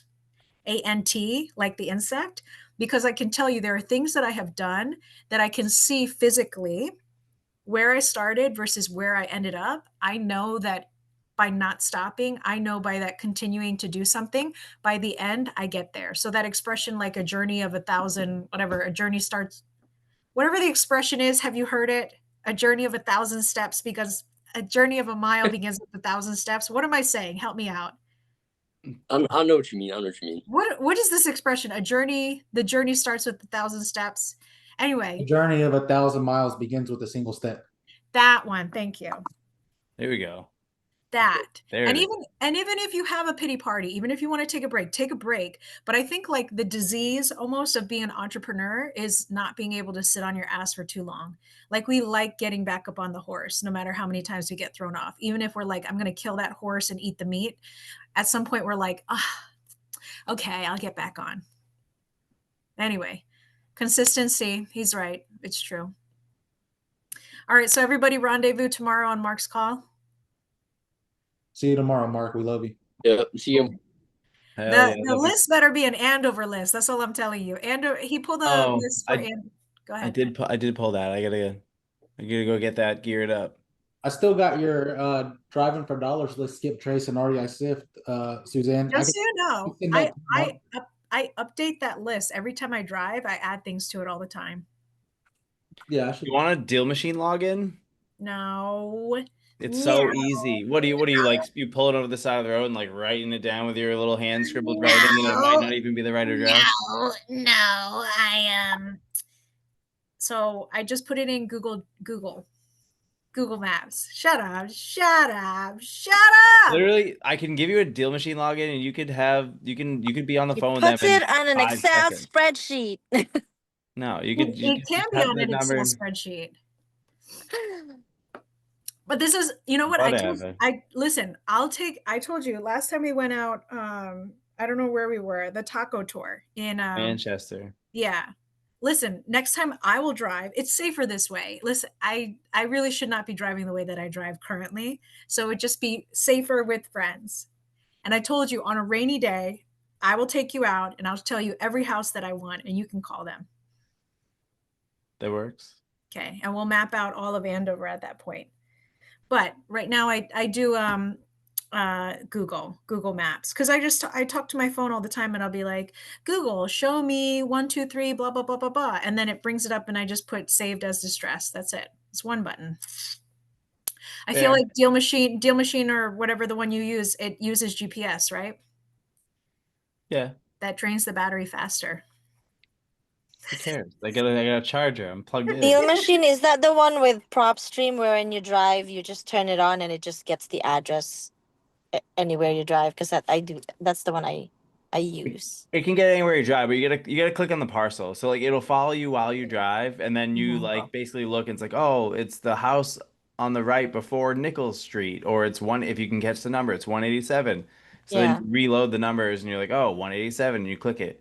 So like you Yeah, click you it click it once, and you save it. Yeah. it brings it up. You click it a second time, you save it, and it can automatically send mail. So like as soon as I add a property, I can Oh, have it okay. send a postcard every 4 weeks forever.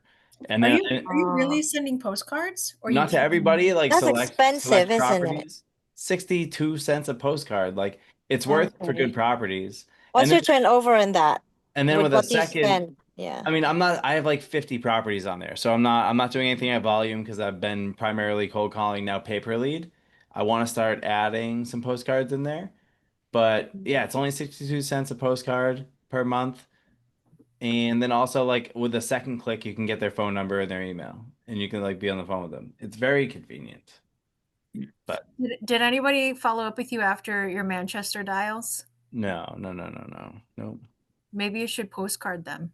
I'll give you a budget listen, for Andover, I will give you a budget.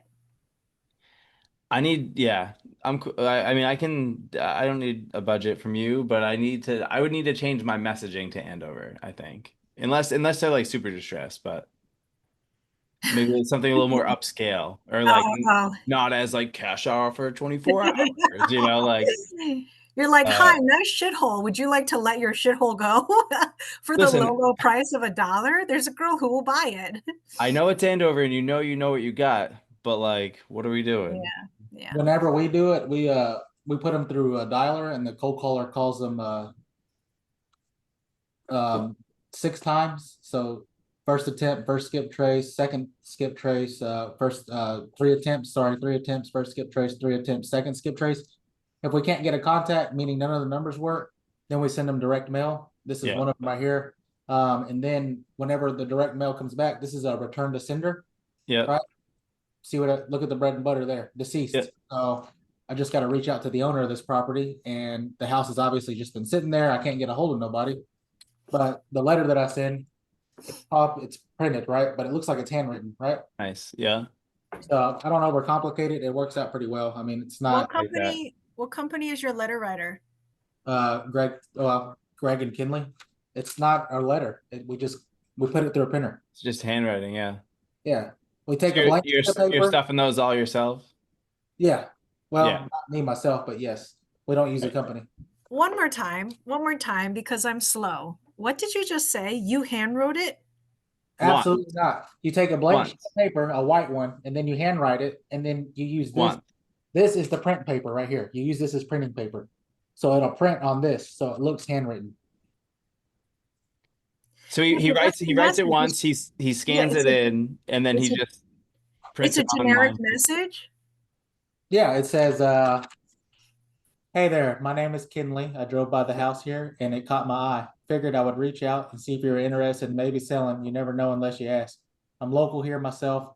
My old man and best friend fixed them up. Would love an opportunity. If you need help with working on it, we could help also. Give me a shout. Thanks. Oh, so you wrote it like once and then you printed it out, a bunch of copies, and then you sent them off to all these other houses. Yeah, it's generic. It doesn't have the address. Yeah. It might be the accent, but it sounds Southern. Like it is. And he also has very soft language in there where he's like, me and my old man fixing up. Yeah. I like that. How's my accent? It's very good. It sounds like you're actually from Louisiana. Non-existent, Sharky, non-existent. I only say this because his son sent me a thing one time and he's like, you don't like my Southern accent. I never said that. I never said that. What's he playing with? Talking about you. He's making a Minecraft helmet out of Uncrustables box. Cute. Nice. And by cute, I mean scary. Very scary. Terrifying. It's adorable. My son's shy. I didn't know. There's the evil laugh just came out. All right. So, all right. Please tell me the screws finally coming. Celeste, what system do you use for your driving for dollars? It's not Deal Machine. So, Marc, you use Deal Machine? I don't do driving for dollars now. But PropStream. Yeah. I just turned that on. Yeah. And then, Gregg, what about you? Are you doing Deal Machine too? No, I used to do Deal Machine, but it comes along with so much more than what I need. So I'm not going to use it for direct mail because I like being in control of it and doing it my certain way. I don't like sending postcards. I feel like this is pretty efficient. It's very cheap. But there's this new app. It's called Driving for Dollars app. It's $20 a month, and that's all it's for is driving for dollars and exporting your list.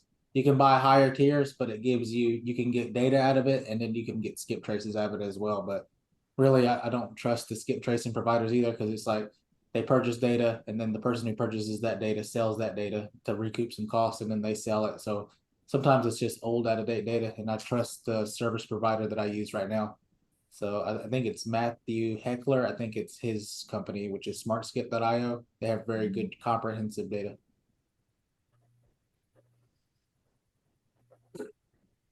Love nice. Marc, are you familiar with REI Sift? I've heard of it. I took their boot camp once. I have what I have going on is pretty simple at the moment, but I think if I were to add a bunch of stuff going on, it would be beneficial. Yeah. I already have a bunch of stuff. He's like BFFs with the REI Sift guy. Yeah, I took the modules originally and then I don't know. I'm very simple right now, but I think it could come in handy for sure. Yeah. Yeah, that's kind of REI SIP is take your process, don't overcomplicate it, just repeat it if it works. And that's, I mean, even with the letters, you know what I mean? I keep it pretty simple. Cold calling, I keep it simple. The campaigns are pretty simple. My VA does the same thing every day. If she needs to ask me questions, she'll message me on Discord or Facebook. But the thing is, they say that like you need a bot or a scraper. Well, every process you have is a bot or a scraper. It's the same thing over and over again. So as long as you record it and you can turn it into some type of education that somebody can repeat, then you can keep generating the same amount of revenue. And that's why you track KPIs to make sure how much of this do I got to do before X, you know? Am I mistaken with REI SIF that like is the biggest savings when it comes to like direct mail, so you're not just like mailing the same addresses in 10, 15, 20 different lists or whatever? The biggest savings with REI SIFT is that it's a CRM developed strictly for real estate. And if you skip trace somebody, you can skip trace it with REI SIFT. They won't charge you for the same number. So if you skip trace the same number, you won't do it twice. And then you can also your disposition of the phone number. It saves the disposition that you had. So let's say I have a list of 10 numbers and I call through all of them, and you know, only 2 of them didn't answer, but all eight of them are disconnected. Well, if you got a cold caller calling through there, they're not going to call through all 10 of those numbers. They're going to call through just the 2 numbers that weren't connected. Yeah, So the you're ones that saving- remain. Yeah, you're saving your money on the time that you're because oh man, what is that fucking 2 seconds that you're saving? But if you build it up over time, over a day, over a month, over a year, how much money did you really save from not calling all those disconnected numbers because you already washed them out? And you Yeah. can't do the same number twice either. So if you upload, you know, my phone number, you call it and you say that's Gregg, and you upload it again, it's not going to put 979203480 on there again. It's going to say, hey, this number already exists. You can't do that. Yeah, nice. And it's everything. It's with direct mail. It's with texting. As long as you track it and you don't do it again, then you're stretching your marketing dollars to the most because you're not using that same amount of money that you allocated for the labor of cold calling or texting or sending direct mail for for the same purpose, because it's counterproductive to what you're trying to do. You're trying to get the most out of the money that you're spending, and that's cutting out the fat. Yep, love it. Let's talk about this. Gregg, right now, where are your leads coming from, if that's what you're doing? Cold call? Cold calling and direct mail. Mainly my bread and butter is cold calling. I got an American cold caller, and then I got a virtual assistant. What I do is I go to driving for dollars. We do a lot of that as well, like a shit ton of it. I'm looking at hiring a driver finally, probably in Montgomery County because I don't live over there. Otherwise, I would just go do it myself, or Kinley would do it. We just enjoy it. That's just something we like to do. So if you like it, do it. If you don't like it, find somebody else to do it. I don't like driving to Montgomery County and driving around over there, so get somebody else to do it. But another thing I do is I go to the county data. There's something called a wild card, which I mean, like algebra, it's a variable, right? It can stand for anything. So I put for the name, I put wild card DECD. Well, that's short for deceased, right? And then I filter it by list pendants.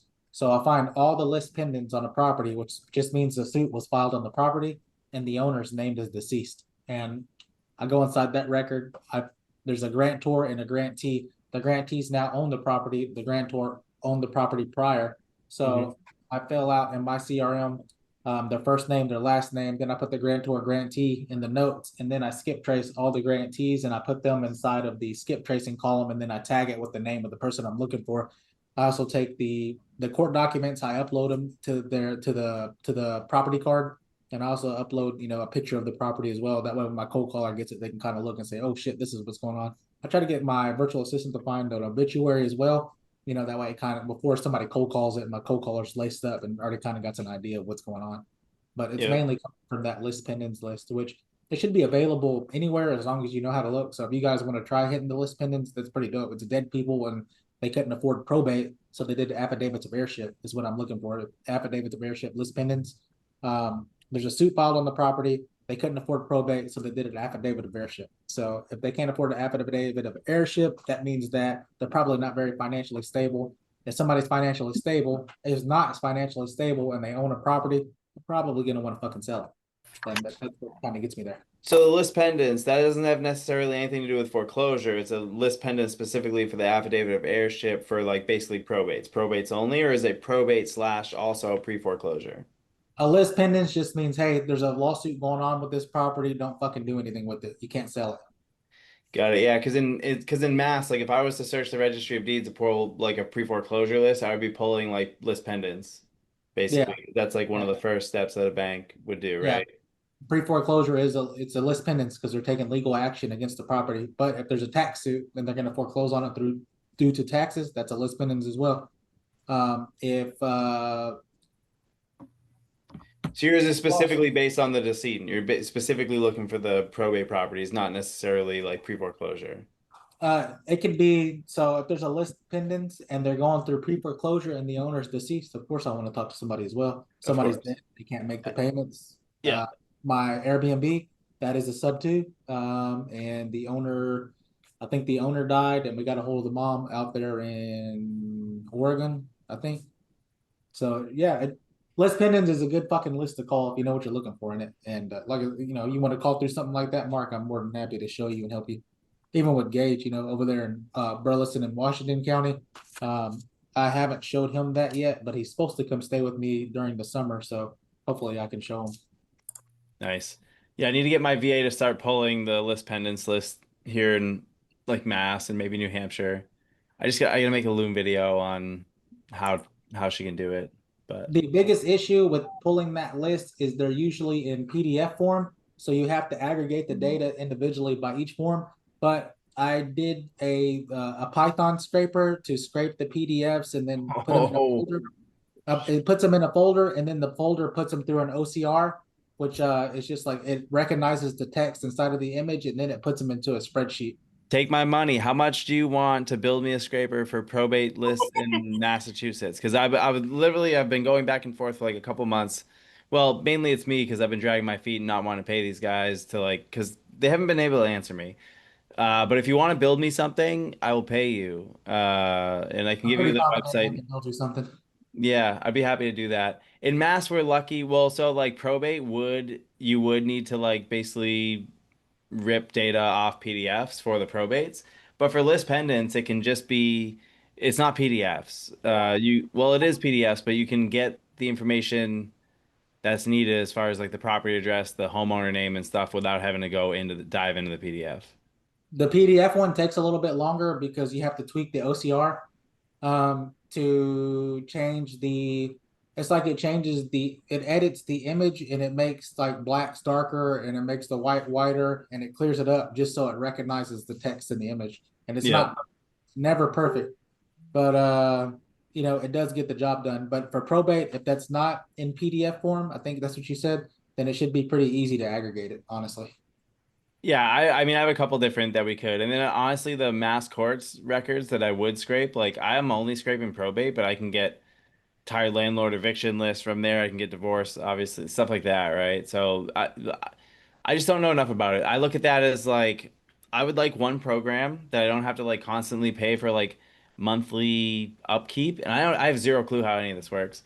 But I would like a program that I wouldn't have to continuously pay for upkeep unless I want to like add new websites. Like, okay, hey, I want to add probates or I want to add divorce, right? And then that could be like an extra build out. But I have zero clue on how that works. That's just my guess.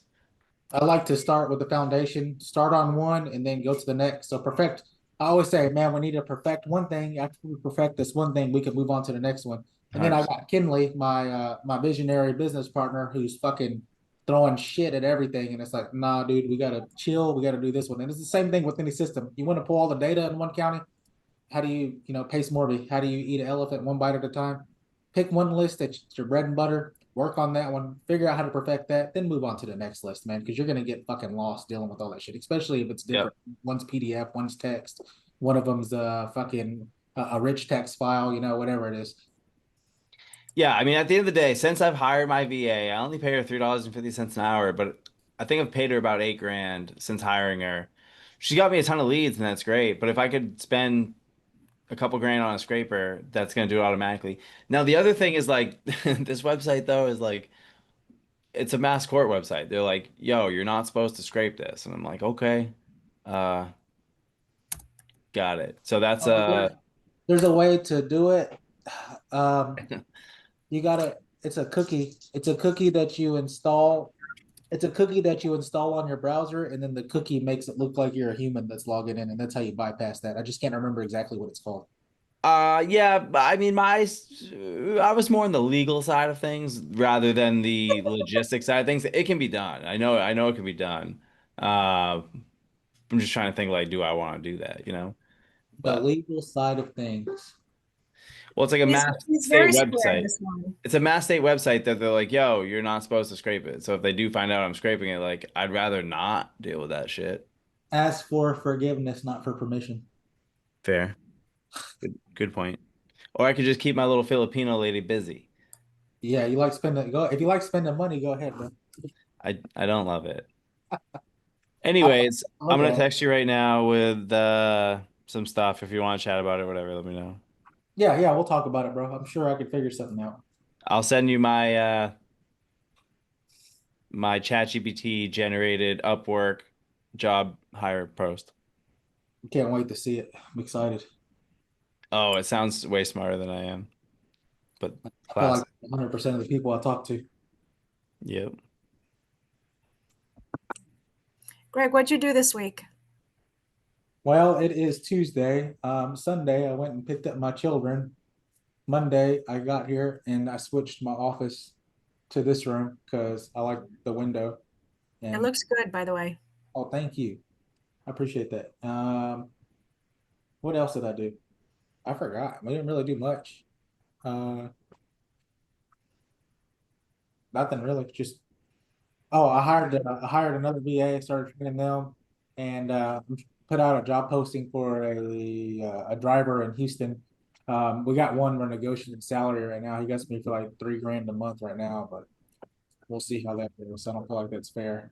Um, and I think that's about it. Just really this week I'm gonna hang out with the kids. I got all the paperwork for the other shit approved for the shit in Dallas, so I should be closing on that. The probate's done in Houston, so I should be closing on that. The lady went and opened a bank account in the estate's name. So that's good.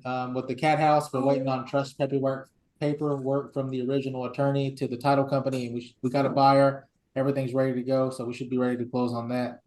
And other than that, just got to plan a trip to North Carolina for Tim, and then reach out to Marc on building a scraper legally. You're going to North Carolina for Tim? You physically. Yeah, I mean Why? if he pays me enough, I'm not. Hey, you don't got to tell me nothing. If I'm not getting paid, I'm not. Ask Gage. He'll tell you, Gage. If they don't pay me, am I going? You gotta determine your price first. Are you Up sell it. for $1 on the streets? I'm gonna get paid good. I'm not going unless I'm getting paid good. There's no fucking way. I'm not spending a week away from my house to go fucking dick around and shit in a shithole for no reason. I'll tell you that. Children. He knows. He knows. He knows. Okay. Marc, what'd you do this week? Sat at the pool today. Cooked some burgers with some neighbors. No, I don't know. I'm working on stuff. I've gotten a couple paper leads that came in. I met with one in Wilmington yesterday, which is, I mean, he's a high price, whatever. I might be able to make it work still if I can subdivide. If I can subdivide the lot, contingent on permits or approvals to build an additional single family on that subdivided lot. Might have to do like an easement to the existing house.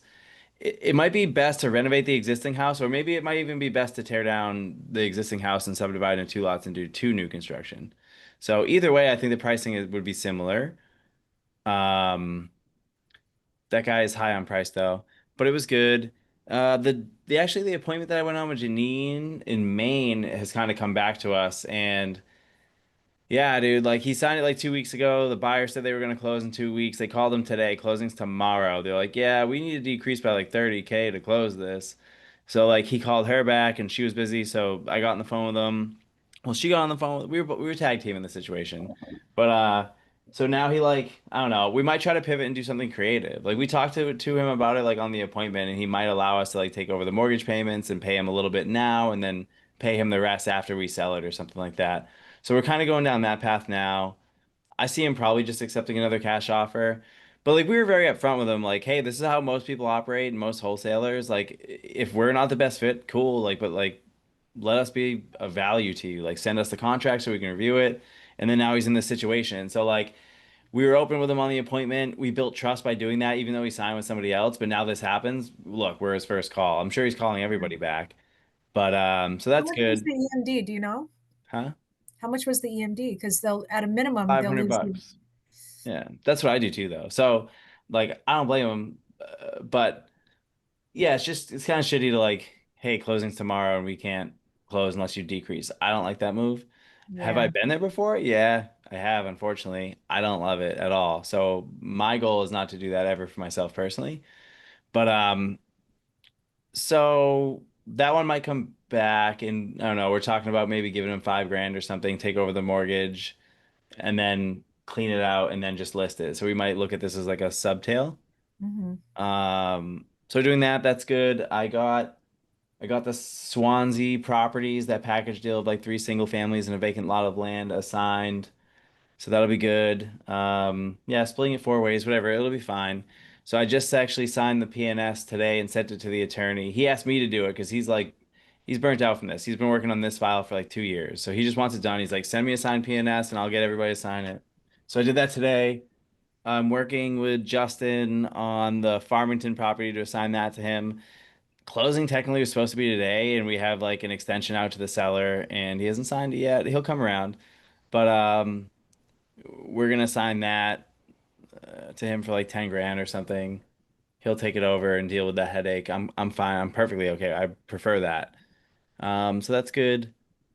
Uh, yeah. I don't know. I have some other leads going. Nothing super hot. Oh, I sent out a offer contingent on permits and approvals for a minimum of 1 unit in Boston. So that's a vacant lot of land. 30 grand was my offer price for that. And I think that's a pretty good price. I want to see this contract. Are you sending out contracts?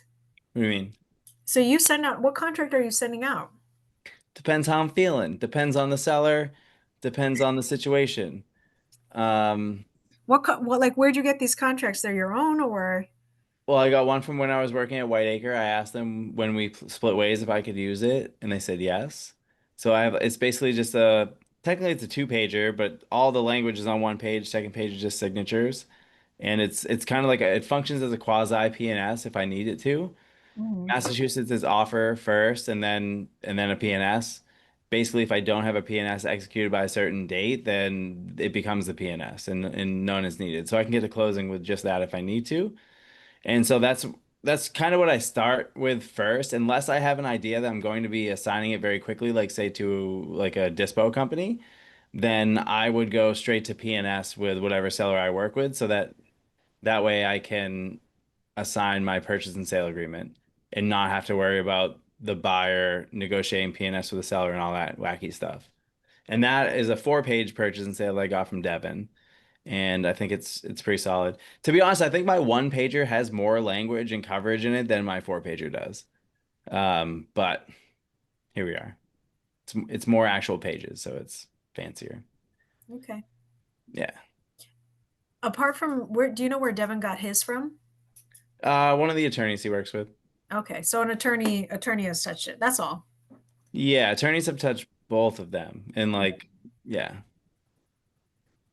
Yeah. I've done absolutely no real estate shit, and it's getting to be a problem. What are we gonna do for you? I'll call the Andover list tomorrow. I don't know. I would do another. So I have the whole Hmm. litigation thing. I submitted more paperwork for that because it's more accounting because I have to prove my case, and then at some point I go back into court. And then the other one that I have, believe it or not, is the Brandy Brow. I don't know if I ever told you about Brandy Brow, but that was the pipe burst one. Yeah. It's in probate. It's stuck in probate. So at the same time, like that one is going to take 170 private money for me. So I don't want to spend my money on anything else because I'm waiting for that to pop. When when do you need it by? Because so I was talking with my East Boston guy Oh who yeah, I yeah. was thinking about that and I was like, "Hey, do you still have funds from that 1031?" He goes, "It's harder to split it up than I thought, so I'm not gonna do that for this, but I have funds coming a little bit later on. So it's like maybe right around, it's like 250, I think maybe. Nice. So that might be an option, and that would be, I think, really good because it would be a first position for him, and that would be something, and it's you. Easy. So like that's something I would be very comfortable with. Okay, that works. Yeah, so I have probably about 140 that I'm sitting on because I'm like, that one I had promised for Brandy Brow. I'm thinking any minute now, but I've been also saying I've been on this one for like over a year and getting to be a year and a half now, with no like light at the end of the tunnel. He keeps saying like, "Oh, we're doing court stuff, we're doing court stuff," and I'm just like, "Dude, For the bro, probate? pull the fucking plug." Yes, like so the last, and it's like every week I ask for an update where I'm like, "Hello, did you die yet?" Meaning the attorney, not my client. Give me 2 seconds, Pat. I had one like that. And I'm trying to like be polite and chatty, and I do what you do, like have a reason to talk to them. So his name is Ken. He said Ken said that Pat is assembling some data for him. So sounds like we are waiting for her. And then I'll text her and I'll be like, "Hey, this was the message that I got. Is there anything I can do to help?" And she's like, "I haven't heard from him either. We'll ask him what's happening." Let's go all the way back to when I first contacted her. Sometimes it just happens. Like, so I had a deal in Quincy that honestly, we've been working on for 2 years when I was at my last company, and we were applying for probate, and we even hired the attorney to do it. And same shit. It's just Norfolk County in Massachusetts is like terrible. I think it's Norfolk. No, it might be Essex. I think Haverhill. It's in Haverhill. Quincy. Yeah, Essex should be a better, but how long has he been working on it? Lord only knows. This was back in, so the guy died, whatever this last December 20, he died December 2023. And they took like a month to clear people out. And then a year later, she had the pipe burst, which was in February. She'll message me and saying, "I have nightmares about this property. When can I get this done?" So I feel guilty where I'm like, I don't want to spend the money on anything else because I'm worried if I go into another project, do anything, then I don't want to have any bullshit to slow this down because I'm just waiting for her to pop.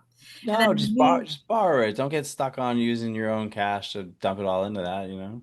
So when you borrow money, you have to have something called seasoned money. Your money has to sit in the account for like 90 days for it to be considered yours. And once it's yours, then you have to put that towards when you borrow something. So even if I go out and get money for like hard money lending, I still have to have 10% of the purchase price stuck in I don't know what the number is. It's like liquidity or something. Yeah, But but we're talking like 17 grand versus no, 10% no. of the purchase price at 170. Okay, not exactly 10% of the purchase price. So something like when I did Haverhill, or Haverhill Street, and I think I borrowed like 480 something. They made me have like 94,000 in the bank.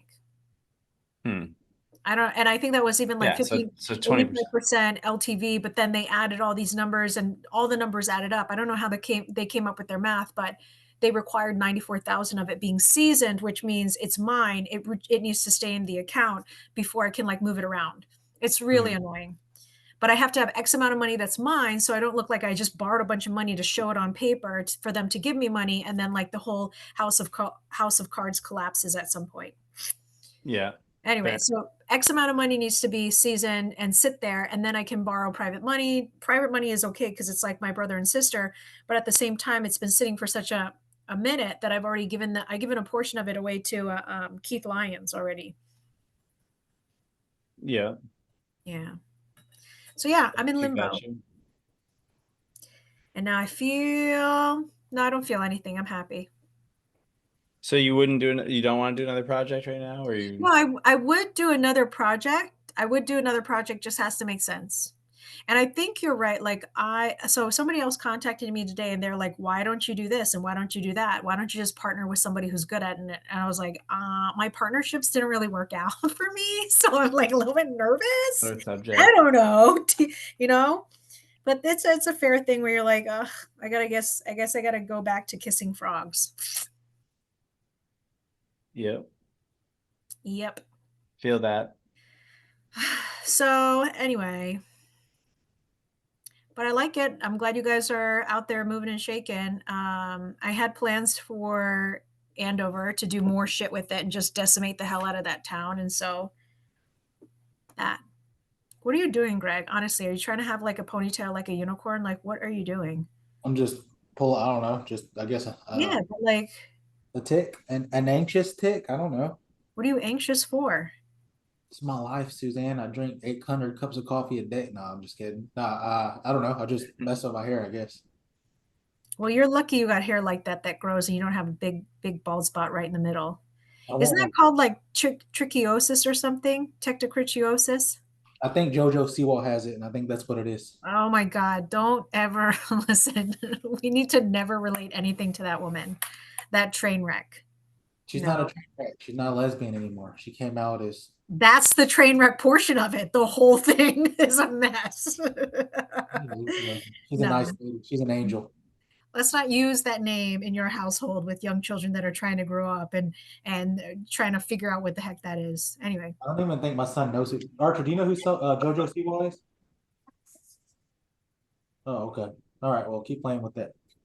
His sister told him about it. of course you did. Anyway, all right. Greg, Gage, what'd you do this last week? You're still in school? Is school over? Nah, It's school's almost over. We just got out for summer. I just came back from New Orleans. It was about a 4 or 5 day trip, and on the way back, we stopped in at Lake Charles at this like casino type hotel place. It's called like the Golden Nugget or whatever. That's pretty fun. And came back. the Golden Nugget Weber Or whatever. or whatever. Got it. Oh yeah, whatever. Yeah. So and then today or yesterday, my dad said, "Wake up early tomorrow, and we can go on a job." And I was like, "All right." So I woke up at like 11. I was supposed to wake up at 8, so I missed that job. So I went to another job in this town called Burton, which is about 15 minutes away from here. Came back, hopped on the game with Gregg, got off. He's like, "Hey, want to join the Zoom?" I was like, "Yeah, sure, whatever." And then now I'm here. Got it. For this next week coming up, what's on the scoreboard? What are we trying to tackle this next upcoming week? Let's start with Gregg. Keep working with my VA, get a driver situated, start doing ride alongs with them, getting them trained. Probably go to South Padre Island this weekend. Gage, I need to know if you're gonna go. All right. What's going on with the house you just flipped? Which one? Antelope. Antelope, that one, yes. It's still on the market. It is a seller's market right now. I mean, it's a buyer's market right now, so it's just gonna keep on sitting. It'll probably have a longer days on market, and I'm probably not gonna get closer than my asking price that I wanted. So I'm thinking I'm probably gonna go somewhere around four. I'm gonna sell for 425, and it'll probably be on the market for 75 days. That's how I feel.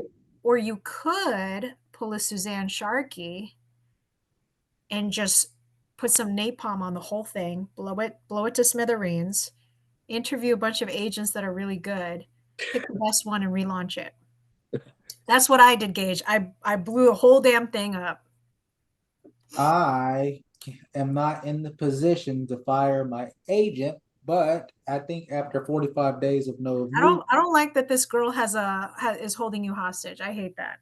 she's not holding me hostage. I think after 45 days, I'll have that come to Jesus conversation with Kinley, because ultimately it's mine and Kinley's decision, because Yeah. nobody else is on the paperwork but me and him. Yep. If I gotta tell her to fuck off, that'll be pretty. I will also say that these partners that want their money so bad, right? They're equally motivated for her to get the job done faster. Well, it's hard because one of the partners is her boyfriend. I know, but he's the one that wants his money the most, right? So chop chop. What are we doing? I messaged her this weekend, and she said that she had people pretty interested in it and they liked it. And she said that nobody ever mentioned that price point was the issue. So, but we still haven't gotten an offer, and I think it's been almost 14 days, or it has been 14 days, and usually we get at least a shitty offer by then, and we haven't gotten anything. And I'm sure if something came in between when I last spoke to her and now, she would have brought it up to me because of the eagerness, but we'll just have to keep seeing how it goes. And I think after 45 days, I'm gonna have to say something because my Do you have access to MLS? I do have access to MLS. Yes. Can you find out? So I asked Marc at one point to find out who was the top producing agent in Andover. And so there's a way to look it up on MLS to find out who's producing, who's selling the most, who's listing the most, who's closing the most in that town. All And right. so the request that I would have of you is at a minimum, pull that list and then talk to the top 3 and just ask them, hey, I have this property. It's currently listed with my friend's girlfriend, and I'm not thrilled. I'm not thrilled with the outcome. What are we doing wrong? Okay, I'll reach out. We were supposed to get, so the guy who kind of runs that neighborhood, he's a gay guy. His name is Devin Forbes. Even better. I love it. Yeah, well, I mean, he goes by Devin fucking Forbes, but that's him. He was supposed to list the property, and then they threw a hissy fit, and we were just like, hey, you know what? Fuck it, you'll do it. Now Kinley's doing it to be an asshole. I know he's being smart. He's not doing it to be an asshole. I know he's playing chess. I get it. I know. So, You say he's playing chess. I say you're being held hostage. Tomato, tomato. but we don't know. I mean, Lane's the one who's crying and screaming over money. I don't Yeah. need money, so I don't really care. It's like whenever it closes, it closes. So Okay. Do me a favor and just pull that list because you can. You can see the number 1 producer in that territory, and then promise me to make a phone call and just ask them, or call the gay guy. Call the gay guy and just be like, dude, I think we fucked up. Excuse me. Sorry, children. I got it in my notes right here. Yeah. Call the gay guy. It's pride, and just wish him happy pride. Happy pride. I made a mistake. Let's talk about antelope. Can't wait to call Devin fucking Forbes. Children. I'm excited. Children. Yeah, so that's the game plan for this week moving forward, and I can't wait to get you guys caught up on Tuesday, next Tuesday. So that's kind of what I got. I don't really have much else. Beautiful. What are you going to do with your kids this week? We're going to South Padre Island, and probably going to go to Salado Creek and go swimming between now and then or something. Cute. Good stuff. Gage, are you going to join them? I hope so. Thinking about it. How far away are you from him? About hour and a half. That's not bad. My sister's the one who's been talking about this, so we're probably going to go to her house and leave from there. And Gage lives about 2 minutes from my sister. So. Oh, easy. Gage, what are you hoping to accomplish this next week? That's a really good question. I would say, honestly, probably just learn more about this. I really have nothing else to do. I mean, school's out. I have no bills or anything to pay, so I might as well just learn more about this, watch a lot more videos. I've been watching videos that Pace that he makes and stuff like that. Very informational. That in my notebook. I'll probably do more of that and hopefully know a lot more than when we talk next time, probably next week. What are some other ways you can learn about real estate stuff? I mean, besides watching videos or talking to my brother, I'd say probably just going out and doing it myself and doing cold calls and experiencing it. Yeah. What's one way to do cold calls? Elaborate. Like, what do you mean? Like, go out, find the house, skip trace, get their number. No, what are you doing tomorrow? What am I doing tomorrow? At 7 o'clock, at 5 o'clock, at 5 o'clock, 5 to 7 o'clock. What are you doing tomorrow? She's trying to get you on my call. Yeah. That's what she's trying to do. Yeah, probably talking to Marc. Okay, so listen, there's 2 videos that I love, right? I like the Todd Toback video. I will send it to you. Get my number from Gregg. It's not on the screen, sorry. Or message me on Instagram. That's on the screen. 2 videos that I love are the Todd Toback video. It's overcoming seller objections. You can just like skip to like minute 24, and that's when it gets good. And then the second one is nonviolent communication. I love that. Once you learn those 2 things, you can talk to anybody about anything. Period. You could be like, talk to me about your hemorrhoids, and they will. Talk to me about the most embarrassing thing that ever happened to you. Yeah. What's your deepest, darkest secret? Here you go. Like, they will tell you everything. And once you have that, like, you can talk to them about everything, especially finances. Finances end up being some of the most embarrassing things, like, especially when a property falls into a really bad state of care, they have to admit that they haven't been doing what they should have been doing, which is being an adult and taking care of things. And that can get really embarrassing fast. So having some gentle language or being able to phrase things in certain ways or talk to them, positioning things makes it really easy for them to kind of open up and tell you about all the things that they're struggling with. Yeah.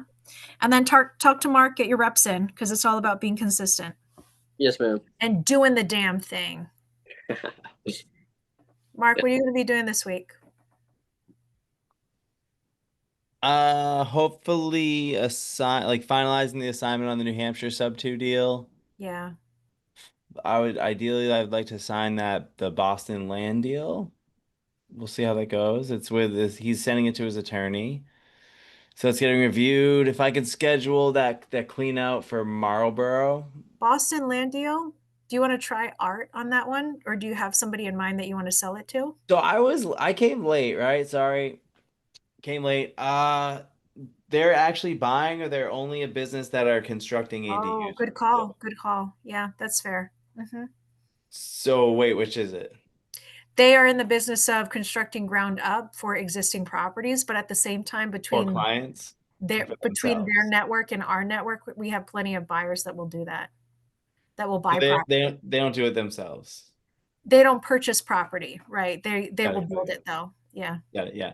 So at the end of the day, whatever. I mean, 30 grand for a single family house, new construction, permit. That's good. I can once it's entitled or has the permits or approvals, it could probably sell for like 100. But you're probably gonna throw like 20 into it, so all in for 50, assign it for whatever. I'm not gonna be the one to do that though. I'm gonna assign it to whoever is gonna take that through. So I'll just get my assignment fee when they're done. A little bit of a difficulty. There's a sewer easement running through there that I found out and all that stuff. So that might be a no-go anyways, but we'll see. Either way, decent deal. At that price. Yeah, and then if I can I'm helping my seller with the clean out. I've located a company and I've connected him in the company and I'm connected with them and we're just waiting. I think that might be cleaned out in the next week or so. So once that's cleaned out, I gotta hire a cleaning company to get in there so we can get some professional photos and get this thing listed. The New Hampshire townhouse lady, she's kind of ghosting me right now. She'll come back around. We're waiting on a POA, but she'll come back around. And a handful of other deals that are just follow-ups. Yeah. And then talk to Gregg about your little web scraper. I already texted him about it. It's obviously no rush by any means, right? But it's if you can get to it. I like his style of do now, ask for forgiveness later. Yeah. I am cautious. You say yeah, but I can tell by your pitch where you're like, yes, that it's a no-go. I'm cautious. At some point you have multiple things going against you for technicalities that could eventually come down the pike, and I'd rather just avoid stuff from the beginning, right? Your biggest fear and the biggest thing that they could hurt you with is what? That you would lose your agent license. No, scraping legal state websites that are saying that is illegal to scrape. I mean, that could be legal repercussions, right? Potentially, I don't know. So why don't you just get your virtual assistant a VPN and then send them the program and have them run it in the Philippines? Because I doubt that the U.S. government is gonna spend all that money trying to extradite you. Yeah. All right. At the end of the day, I don't know, right? But oh my God, stuff stacks up. I plan on being in this for a very long time, right? So start clean, finish clean, right? That's kind of my mindset. So yeah, I got you, bro. I understand where you're coming from, but we'll dabble in it and then we'll see. I'll run it, that's what I got. But yeah, I got you, bro. It's admirable because I always push you to not to do questionable things, but I do always push you, and so admirable that you're like start clean, finish clean. At least you're consistent in that. That's not a bad thing. Yeah, got you. The cat house did not start clean. I got a cat house of my own. It's not as cat, but it smells like cat. My cat's missing. I lost it today and I cannot find it and I'm stressed out. You lost it? I guess it got out, Gage. I don't know what happened to Quinn. The orange one? That fat one? Yeah, Quinn. My cat is behind me in that window somewhere. Yeah, you got is your cat coming in and out, or she's just sitting on the ledge? Oh, the screen is closed. I don't let my cat out. There's like another cat that's like owned this apartment complex for the past like 5 years, and she'll fuck my cat up. So I leave my cat inside. Poor cat. Okay. I have Yeah, no I goals. know. I have no goals this week. My dad left for Florida for about 30 days, and so my mom and I are trying to tear it up while he's out. I have a kitchen project and then a closet that I'm going to redo for her, and then I don't know what's going to happen, but at some point she's going to leave for a week, and at that point I'm Oh planning boy. on getting a dumpster in the backyard and seeing how much damage I can do. And then I found out that the next door neighbor kid is for hire. So I'm going to hire him because I get more stuff done with more hands. So we'll see what happens.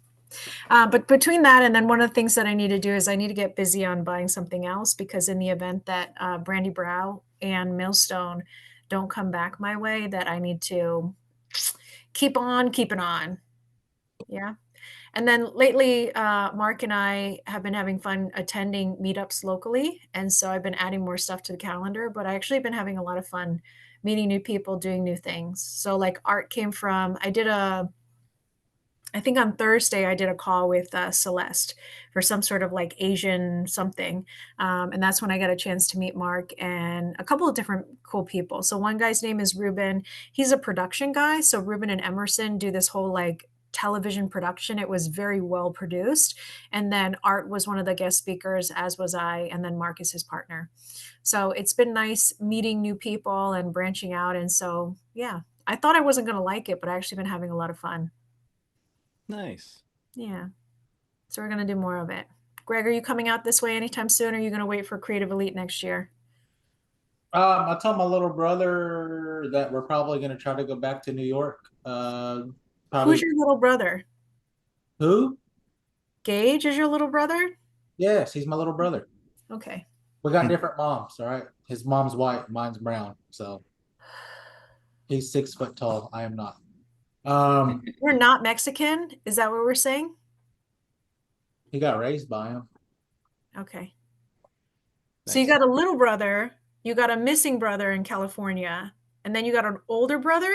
Yep. My older brother and I, we got the same mother. See, he has two brothers, and yeah, see, there's all of them. Not helpful. That's a my, big picture. that's my older brother. So your dad is the same? Yeah. Okay. Gregg, why did I think your dad did tile? No, he doesn't. Title? No, tile. For some reason, I thought he did tile, but you're right. He does HVAC. Yeah, Lane does tile. Lane does tile, but we don't like Lane anymore. At least I don't like Lane. Yes? I respect Lane, but his personality isn't something I would surround myself with. Is it Lane and Mike? Yes, Mike is Lane's father. Killing it right now. Killing it. You Let's are. take the call before I lose it all. No, I'm kidding. No, cool. Gage, very nice to meet you tonight. Yes, ma'am. We'll be in touch. Gregg, you're going to put us in touch because I have 2 videos to send him, and then he needs to party on Marc's call tomorrow. Right now, I plan on partying on Marc's call tomorrow because he's going to be doing some calls tomorrow. Marc, peer pressure. Yeah, I'll call. If I've been doing calls, you haven't been there. Okay. Okay. If y'all are, Say it again, Gregg. if y'all are in, I'm in. I'll be there too. All right. Nice. I really think we should have mini closers Olympics and just see who. There should be points awarded. Fuck with me in that, man. I need to figure out the best way to do a virtual office and have it like actually make sense or work. What do you mean? I don't know about that. Like cold call, like multiple people cold calling, like virtual office, so like they can easily just like everyone can hear what's going on if someone's got a caller on the line, right? I don't think you guys should be calling all the time. I think you should do people one at a time. So for example, if one person shows up, you let them call people until something hits. Let them have a conversation. Once their conversation is done, you rotate to the next person. Call until it hits. Talk about things in between. What happens if this? What happens if this? Blah, blah, blah, blah, blah, blah, blah. And then do that. Cool. You don't have to run this whole factory farm. You have to give people a chance to give them a chance in the hot seat is essentially what you're doing. And by forcing them to walk the fire, that's when they learn things.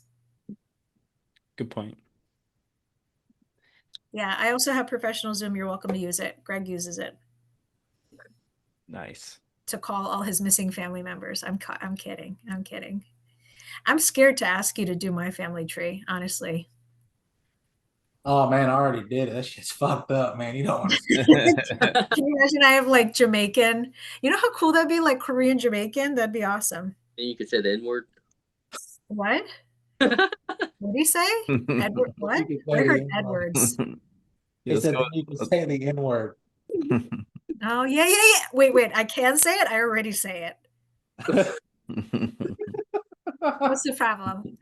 Now you can say it legally since you have Jamaican in you. Oh, black. I heard we can say it in something about naked in you. My hearing is really bad if you haven't figured that out. I'm very old, honey. Archaic. She's I'm a sorry. has a lot of dry earwax. No, I wish it was. If it was, I wouldn't be in this pickle. Now I got to get an $8,000 set of earwaxes to actually help me. Okay, everybody has marching orders. Some of us will rendezvous tomorrow, 5 to 7. 5 to 7 Texas time, 6 to 8 our time, real time. Yeah. All right. Bye, little one. Bye. Later, everyone. Go cause some trouble.